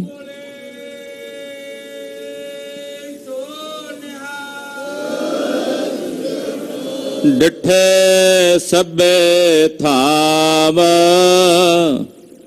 ਨਹੀਂ ਤੁਧ ਜਿਹਾ, ਬਦਹ ਪੁਰਖ ਬਿਦਾਤੇ ਤਾ ਤੂੰ ਸੋਹਿਆ। ਵਸਦੀ ਸਗਨ ਅਪਾਰ ਅਨੂਪ ਰਾਮਦਾਸ ਪੁਰ, ਹਰ ਹਾ ਨਾਨਕ ਕਾ ਸਮਲ ਜਾਏ, ਨਾਇ ਰਾਮਦਾਸ ਸਰ। ਐਸਾ ਸੋਹਣਾ ਦਰਬਾਰ ਮਹਾਰਾਜ ਜੀ ਦਾ, ਜਿਹਦੇ ਜਿਹਾ ਕੋਈ ਹੈ ਹੀ ਨਹੀਂ। ਇੱਕ ਵਿਦਵਾਨ ਕਹਿੰਦਾ ਸੋਨੇ ਦਾ ਡੱਬਾ, ਉਹਦੇ ਵਿੱਚ ਦੂਜਾ ਸੋਨੇ ਦਾ ਡੱਬਾ, ਉਹਦੇ ਵਿੱਚ ਫਿਰ ਤੀਜਾ ਸੋਨੇ ਦਾ ਡੱਬਾ, ਫਿਰ ਉਹਦੇ ਵਿੱਚ ਚੌਥਾ ਸੋਨੇ ਦਾ ਡੱਬਾ, ਫਿਰ ਪੰਜਵਾਂ, ਤੇ ਉਹਦੇ ਵਿੱਚ ਫਿਰ ਕੀਮਤੀ ਹੀਰਾ। ਇਹ ਉਦਾਹਰਣ ਦੇ ਕੇ ਉਹ ਕਹਿੰਦਾ ਪੂਰਾ ਸੰਸਾਰ ਇੱਕ ਸੋਨੇ ਦਾ ਡੱਬਾ ਹੈ। 9 ਖੰਡ ਪ੍ਰਿਥਵੀ ਵਿੱਚੋਂ ਫਿਰ ਭਾਰਤ ਖੰਡ ਉੱਤਮ ਹੈ, ਕਹਿੰਦੇ ਇਹ ਉਹਦੇ ਵਿੱਚ ਦੂਜਾ ਸੋਨੇ ਦਾ ਡੱਬਾ ਹੈ। ਹੁਣ ਭਾਰਤ ਖੰਡ ਵਿੱਚ ਸਭ ਤੋਂ ਉੱਤਮ ਗੁਰੂ ਪੀਰਾਂ ਦੀ ਧਰਤੀ ਪੰਜਾਬ ਦੀ ਧਰਤੀ ਹੈ, ਇਹ ਵਿੱਚ ਤੀਜਾ ਸੋਨੇ ਦਾ ਡੱਬਾ। ਤੇ ਕਹਿੰਦੇ ਪੰਜਾਬ ਦੀ ਧਰਤੀ ਤੇ ਸਭ ਤੋਂ ਉੱਤਮ ਗੁਰੂ ਰਾਮਦਾਸ ਸਾਹਿਬ ਦੀ ਨਗਰੀ ਸ੍ਰੀ ਅੰਮ੍ਰਿਤਸਰ ਸਾਹਿਬ, ਇਹ ਚੌਥਾ ਸੋਨੇ ਦਾ ਡੱਬਾ। ਔਰ ਅੰਮ੍ਰਿਤਸਰ ਸਾਹਿਬ ਦੇ ਵਿੱਚ ਸਭ ਤੋਂ ਕੀਮਤੀ ਸਥਾਨ, ਪਵਿੱਤਰ, ਪੂਰੇ ਵਿਸ਼ਵ ਭਰ ਤੋਂ ਸਭ ਤੋਂ ਮਹਾਨ ਸਥਾਨ, ਕੀਮਤੀ ਸਥਾਨ। ਡਿਠੇ ਸਭੇ ਥਾਮ ਨਹੀਂ ਤੁਧ ਜਿਹਾ, ਐਸਾ ਦਰਬਾਰ ਸੱਚਖੰਡ ਸ੍ਰੀ ਹਰਿਮੰਦਰ ਸਾਹਿਬ, ਇਹ ਪੰਜਵਾਂ ਸੋਨੇ ਦਾ ਡੱਬਾ ਹੈ।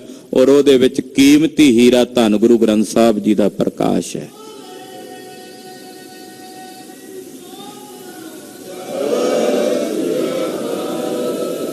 ਇਸੇ ਕਰਕੇ ਪਾਤਸ਼ਾਹ ਸੋਭਾ ਕਰਦੇ, ਰਾਮਦਾਸ ਸਰੋਵਰ ਨਾਤੇ ਸਭ ਉਤਰੇ ਪਾਪ ਕਮਾਤੇ। ਇਹ ਪਵਿੱਤਰ ਸਥਾਨ ਮਹਾਰਾਜ ਜੀ ਦਾ, ਕਹਿੰਦੇ ਹੁਣ ਤੱਕ ਸੰਗਤਾਂ ਦਰਸ਼ਨ ਕਰਦੀਆਂ ਹਨ। ਇੱਕ ਸਮੇਂ ਸਿੰਘ ਦਿੱਲੀ ਗਏ, ਹੁਣ ਉਧਰ ਦਿੱਲੀ ਬਾਰੇ ਭਾਈ ਸਾਹਿਬ ਕਿਉਂਕਿ ਗੁਰੂ ਸਾਹਿਬ ਦੀ ਕਥਾ ਲਿਖ ਸਕੇ ਨੇ, ਪਰ ਉਹਨਾਂ ਨੂੰ ਪੰਥ ਦਾ ਇਤਿਹਾਸ ਵੀ ਪਤਾ ਹੈ, ਤੋ ਥੋੜਾ ਬਹੁਤਾ ਨਾਲ ਜ਼ਿਕਰ ਕਰ ਰਹੇ ਨੇ। ਅੱਗੇ ਉਹ ਵਿਸਥਾਰ ਪੰਥ ਪ੍ਰਕਾਸ਼ ਵਿੱਚ ਆ ਹੀ ਜਾਣਾ। ਕਹਿੰਦੇ ਇੱਕ ਵਾਰੀ ਸਿੰਘ ਬਘੇਲ ਸਿੰਘ ਹੋਣੀ, ਜੱਸਾ ਸਿੰਘ ਆਹਲੂਵਾਲੀਆ ਸਾਹਿਬ ਦੀ ਅਗਵਾਈ ਵਿੱਚ, ਜੱਸਾ ਸਿੰਘ ਰਾਮਗੜੀ, ਇਹ ਜਦੋਂ ਦਿੱਲੀ ਗਏ, ਸ਼ਾਹ ਸੰਗ ਰਸ ਰਾਖਤ ਪਏ। ਉੱਥੇ ਸਮਰੂ ਬੇਗਮ ਸੀ। ਬਘੇਲ ਸਿੰਘ ਹੋਣਾ ਦਾ 30 ਹਜ਼ਾਰੀ ਜਿੱਥੇ ਜਗ੍ਹਾ ਹੈ ਨਾ, ਕੋਟ ਬਕਾਇਦਾ ਉਹਦੇ ਨਾਂ ਤੇ ਉਹ ਜਗ੍ਹਾ, ਉੱਥੇ 30,000 ਫੌਜ ਸਮੇਤ ਬਘੇਲ ਸਿੰਘ ਨੇ ਆਪਣੀ ਛਾਵਣੀ ਰੱਖੀ। ਹਾਂਜੀ, ਗੁਰੂ ਨਵਮ ਥਲ ਖੋਜਨ ਕੀ। ਬਘੇਲ ਸਿੰਘ ਜੀ ਮਿਸਲ ਕਰੋੜ ਸਿੰਘੀਆ ਦੇ ਜਥੇਦਾਰ ਸੀ। ਉੱਥੇ ਉਹਨਾਂ ਨੇ 9ਵੇਂ ਪਾਤਸ਼ਾਹ ਕਿ ਮਸੀਤਾਂ ਬਣਾ ਦਿੱਤੀਆਂ ਸੀ ਨਾ, 92 ਫਕੀਰਾਂ ਨੇ, ਸੀਸਗੰਜ ਸਾਹਿਬ ਵਾਲੀ ਜਗ੍ਹਾ, ਰਕਾਬਗੰਜ ਸਾਹਿਬ ਵਾਲੀ ਜਗ੍ਹਾ ਢਾਹ, ਤੋ ਬਗੇਲ ਸਿੰਘ ਹੋਣਾ ਨੇ ਨੌਵੇਂ ਪਾਤਸ਼ਾਹ ਦੇ ਸਥਾਨ ਪ੍ਰਗਟ ਕੀਤੇ। ਜਿਨੀ ਬੇਨਵੇਂ ਦੁਸ਼ਟ ਮਸੀਤ, ਦੁਸ਼ਟਾਂ ਨੇ ਉੱਥੇ ਬੇਨਵਿਆਂ ਨੇ ਮਸੀਤ ਰਚ ਦਿੱਤੀ ਸੀ। ਬੜੇ ਜ਼ੋਰ ਸੋ ਤਬ ਟਹਿਵਾਈ, ਬਗੇਲ ਸਿੰਘ ਹੋਣਾ ਨੇ ਆਪਣੇ ਜ਼ੋਰ ਨਾਲੋਂ ਮਸੀਤਾਂ ਦੂਰ ਕੀਤੀਆਂ ਆਪਣੋ ਦੀਨੋ ਪਤਾ ਔਰ ਦਿਖਾਈ। ਆਪਣੀ ਨਿਸ਼ਾਨੀ ਦੱਸੀ ਵੀ ਇਹ ਸਤਿਗੁਰੂ ਨੌਵੇਂ ਪਾਤਸ਼ਾਹ ਦੇ ਸਥਾਨ ਨੇ। ਅਸਤੀ ਕੀ ਗਾਗਰ ਦੋਏ ਪਰ, ਮਹਾਰਾਜ ਜੀ ਦੇ ਅੰਗੀਠੇ ਦੀਆਂ ਜਿਹੜੀਆਂ ਗਾਗਰਾਂ ਸਨ ਦੋ ਭਰੀਆਂ ਥੱਲਿਓਂ ਪ੍ਰਗਟ ਕੀਤੀਆਂ। ਸੋ ਨਿਕਸਾਏ ਦਿਖਾਵਨ ਉਹ ਕਰੀ, ਬਕਾਇਦਾ ਸਮਰੂ ਬੇਗਮ ਨੂੰ ਵਿਖਾਈਆਂ। ਝੂਠੋ ਪਇਓ ਬੇਨਵਾ ਜਬੇ, ਔਰ ਬੇਨਵਾ ਫਕੀਰ ਜਿਹੜੇ ਸਨ ਉਹ ਝੂਠੇ ਹੋਏ। ਸਬਨ ਪ੍ਰਤੀਤ ਤਰੀ ਉਰ ਤਬੇ, ਸਭ ਦੇ ਮਨ 'ਚ ਪ੍ਰਤੀਤੀ ਹੋਈ। ਗੁਰੂ ਦਿਓਰਾ ਬਰ ਚਿਨਵਾਇਓ, ਔਰ ਗੁਰੂ ਪਾਤਸ਼ਾਹ ਜੀ ਦਾ ਪਾਵਨ ਸਥਾਨ ਦੁਬਾਰਾ ਚਣਵਾਇਆ ਬਘੇਲ ਸਿੰਘ ਹੋਣਾ ਨੇ। ਅਬ ਲੋ ਜ਼ਾਹਰ ਖਰੋ ਦਿਖਾਇਓ, ਹੁਣ ਤੱਕ ਉੱਥੇ ਜ਼ਾਹਰ ਨਜ਼ਰ ਆਉਂਦਾ ਦਿਸਦਾ। ਮਹਾਰਾਜ ਜੀ ਦੇ ਸਿੱਖ ਦਰਸ਼ਨ ਕਰਦੇ ਨੇ। ਬਾਅਦ ਵਿੱਚ 1857 ਦੇ ਗਦਰ ਮਗਰੋਂ ਫਿਰ ਉਹ ਟਿਕਾਣਾ ਇੱਕ ਵਾਰੀ ਸੀਸਗੰਜ ਸਾਹਿਬ ਵਾਲਾ ਜਿਹੜਾ ਸਥਾਨ ਹੈ ਉੱਥੇ ਮਸਜਿਦ ਬਣਾਈ। ਜੀਂਦ ਦਾ ਰਾਜਾ ਸਵਰੂਪ ਸਿੰਘ ਸੀ, ਮਹਾਰਾਜਾ ਸਿੱਖ ਰਾਜਾ ਸੀ। ਉਹਨੇ ਦੁਬਾਰਾ ਫਿਰ 1911 ਈਸਵੀ ਤੋਂ ਫਿਰ ਦੁਬਾਰਾ ਉੱਥੇ ਮਹਾਰਾਜ ਜੀ ਦਾ ਸਥਾਨ ਜਿਹੜਾ ਉਹਦੀ ਮਰਿਆਦਾ ਬਹਾਲ ਕੀਤੀ। ਹਾਂਜੀ, बीच बाजार थान तैलीन, ਉਹ ਸਥਾਨ ਜਿਹੜੇ ਬਾਜ਼ਾਰਾਂ ਵਿੱਚ ਮਹਾਰਾਜ ਜੀ ਦੇ ਸਨ ਉਹ ਲੱਭੇ। गुरु बैठ जय कारण की, ਜਿੱਥੇ ਮਹਾਰਾਜ ਜੀ ਨੇ ਸ਼ਹੀਦੀ ਪ੍ਰਾਪਤ ਕੀਤੀ ਨੌਵੇਂ ਪਾਤਸ਼ਾਹ ਨੇ ਉਹ ਜਗ੍ਹਾ ਦੀ ਭਾਲ ਕੀਤੀ। इन ते आद अपर थल गुर के, ਹੋਰ ਜਿਹੜੇ ਗੁਰੂ ਨਾਨਕ ਸਾਹਿਬ ਦੇ ਜਾਂ 6ਵੇਂ ਪਾਤਸ਼ਾਹ ਦੇ ਸਥਾਨ 10ਵੇਂ ਪਾਤਸ਼ਾਹ ਦੇ ਸਥਾਨ ਉਹਨਾਂ ਸਾਰੇ ਸਥਾਨਾਂ ਦੀ ਜਿਵੇਂ ਦਮਦਮਾ ਸਾਹਿਬ ਹੈ, ਮੋਤੀ ਬਾਗ ਸਾਹਿਬ ਹੈ, ਇਸੇ ਤਰ੍ਹਾਂ ਮਜਨੂ ਟਿੱਲਾ ਸਾਹਿਬ ਹੈ, ਨਾਨਕ ਪਿਆਓ ਸਾਹਿਬ ਹੈ, ਰਕਾਬਗੰਜ ਸਾਹਿਬ ਹੈ, ਬਾਲਾ ਸਾਹਿਬ ਹੈ, ਸੀਸਗੰਜ, ਇਹਨਾਂ ਸਾਰੇ ਸਥਾਨਾਂ ਦੀ ਸੇਵਾ ਉਹ ਭਾਈ ਬਘੇਲ ਸਿੰਘ ਹੋਣਾ ਨੇ ਕਰਵਾਈ। ਜ਼ਾਹਰ करे हुते जो तुर के, ਉਹ ਸਾਰੇ ਸਥਾਨ ਜ਼ਾਹਰ ਕੀਤੇ, ਪ੍ਰਗਟ ਕੀਤੇ ਜਿਹੜੇ ਪਹਿਲਾਂ ਹੀ ਧੁਰ ਤੋਂ ਜ਼ਾਹਰ ਸਨ। ਤੋ ਇਸ ਪ੍ਰਕਾਰ ਨਾਲ ਪੰਥ ਨੇ ਸਾਰੀਆਂ ਸੇਵਾਵਾਂ ਨਿਭਾਈਆਂ। ਮਹਾਰਾਜ ਜੀ ਦੇ ਦਰ ਘਰ ਦੀ ਕਥਾ ਵਰਣਨ ਕਰਦਿਆਂ ਹੋਈਆਂ ਭੁੱਲਾਂ ਚੁੱਕਾਂ ਦੀ ਖਿਮਾ। ਸਾਧ ਸੰਗਤ ਜੀ, 2 ਪ੍ਰਸੰਗ ਹੋਰ ਬਾਕੀ ਹਨ ਜੋ ਕੱਲ ਤੇ ਪਰਸੋਂ 2 ਦਿਨ ਹੋਣਗੇ। ਔਰ ਪਰਸੋਂ ਸ਼ਾਮ 9 ਤਰੀਕ ਨੂੰ ਇਸ ਪਵਿੱਤਰ ਪਾਵਨ ਕਥਾ ਦੀ ਸਮਾਪਤੀ ਦਾ ਮਹਾਯੱਗ ਹੋਵੇਗਾ। ਸਾਰੀਆਂ ਸੰਗਤਾਂ ਨੂੰ ਬੇਨਤੀ ਹੈ, ਪਰਿਵਾਰਾਂ ਸਮੇਤ ਭਾਈ ਸਾਰੀ ਸੰਗਤ ਹਾਜ਼ਰੀਆਂ ਭਰੋ। ਜਿੱਥੇ ਜਿੱਥੇ ਵੀ ਕੋਈ ਮਾਈ ਭਾਈ ਕੋਈ ਟੀਵੀ ਰਾਹੀਂ ਸੁਣਦਾ ਹੈ ਕਿਸੇ ਤਰੀਕੇ ਨਾਲ, ਉਹ ਸਾਰੀ ਸੰਗਤ ਪ੍ਰੇਮ ਸਹਿਤ ਗੁਰੂ ਚਰਨਾਂ 'ਚ ਹਾਜ਼ਰੀਆਂ ਭਰੋ ਔਰ 10 ਪਾਤਸ਼ਾਹੀਆਂ ਜੀ ਦੀ ਕਿਰਪਾ ਦੇ ਪਾਤਰ ਬਣੋ। ਮਹਾਰਾਜ ਜੀ ਦੀਆਂ ਖੁਸ਼ੀਆਂ ਲਵੋ। ਗੁਰੂ ਕੇ ਲੰਗਰ ਟੁੱਟ ਚੱਲਣਗੇ। ਸਿੰਘ ਕਹਿੰਦੇ ਅਸੀਂ ਲੰਗਰ ਵੀ ਚਲਾਵਾਂਗੇ, ਭਾਵਨਾ ਵਾਲੀ ਸੰਗਤ ਹੈ। ਤੋ ਲੰਗਰ ਵੀ ਬੇਅੰਤ ਚੱਲਣਗੇ। ਕੜਾਹ ਪ੍ਰਸ਼ਾਦ ਦੀਆਂ ਖੁੱਲੀਆਂ ਦੇਗਾਂ ਦੇ ਛਾਂਦੇ ਵਰਤਣਗੇ।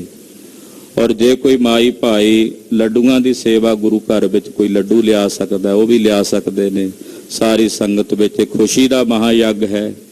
5 ਸਾਲ ਮਹਾਰਾਜ ਜੀ ਦਾ ਪਾਵਨ ਜਸ ਕਰਦਿਆਂ ਆਪਾਂ ਗੁਰੂ ਕੀ ਹਜ਼ੂਰੀ 'ਚ ਬਤੀਤ ਕੀਤੇ ਨੇ। ਗੁਰੂ ਪਾਤਸ਼ਾਹ ਦਾ ਸ਼ੁਕਰਾਨਾ ਹੈ ਇਹ। ਸ਼ੁਕਰਾਨੇ ਦੀ ਅਰਦਾਸ ਜਦੋਂ ਕਥਾ ਸ਼ੁਰੂ ਹੋਈ ਹੋਵੇਗੀ ਕਿਤਨੇ ਵਿੱਚੋਂ ਚਲੇ ਗਏ ਹੋਣਗੇ।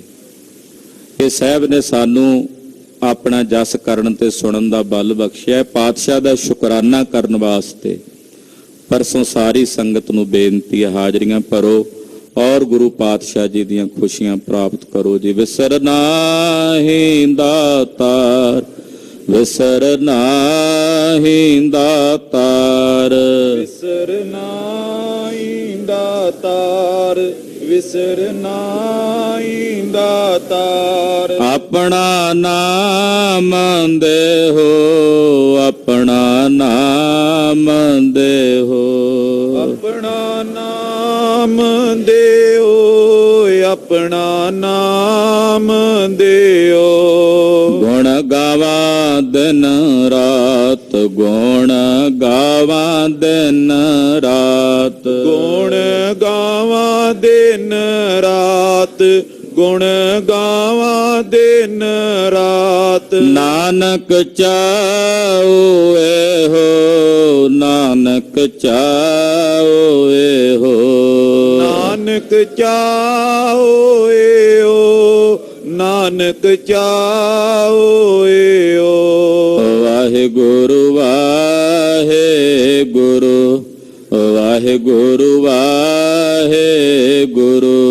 ਵਾਹਿਗੁਰੂ ਵਾਹਿਗੁਰੂ ਵਾਹਿਗੁਰੂ ਵਾਹਿਗੁਰੂ ਵਾਹਿਗੁਰੂ ਵਾਹਿਗੁਰੂ ਵਾਹਿਗੁਰੂ ਵਾਹਿਗੁਰੂ ਵਾਹਿਗੁਰੂ ਵਾਹਿਗੁਰੂ ਵਾਹਿਗੁਰੂ ਵਾਹਿਗੁਰੂ ਅਚੁੱਤ ਹੈ ਪਾਰ ਬ੍ਰਹਮ ਅਬਨਾਸੀ ਅਗਨਾਸ ਹੈ ਪੂਰਨ ਹੈ ਸਰਬ ਮੈਂ ਦੁਖ ਭੰਜਨ ਗੁਣ ਤਾਸ ਸੰਗੀ ਹੈ ਨਿਰੰਕਾਰ ਏ ਨਿਰਗੁਣ ਸਭ ਟੇਕ ਹੈ ਗੋਬਿੰਦ ਹੈ ਗੁਣ ਨਿਧਾਨ ਜਾਂ ਕੀ ਸਦਾ ਬਬੇਕ ਹੈ ਅਪਰੰਪਰ ਹਰ ਹਰੇ ਹੈ ਪੀਓ ਅਣਹਾਰ ਹੈ ਸੰਪਹਿ ਕੈ ਸਦਾ ਸੰਗ ਧਾਰਾ ਆਧਾਰ ਹੈ ਠਾਕੁਰ ਹਉ ਦਾਸਰੋ ਮੈਂ ਨਿਰਗੁਣ ਗੁਣ ਨਹੀਂ ਕੋਏ ਨਾਨਕ ਦੀਜੈ ਨਾਮ ਦਾਨ ਤਰਾ ਕੋਈ ਐ ਪਰੋਏ ਆਏ ਪ੍ਰਭ ਸ਼ਰਣਾਗਤੀ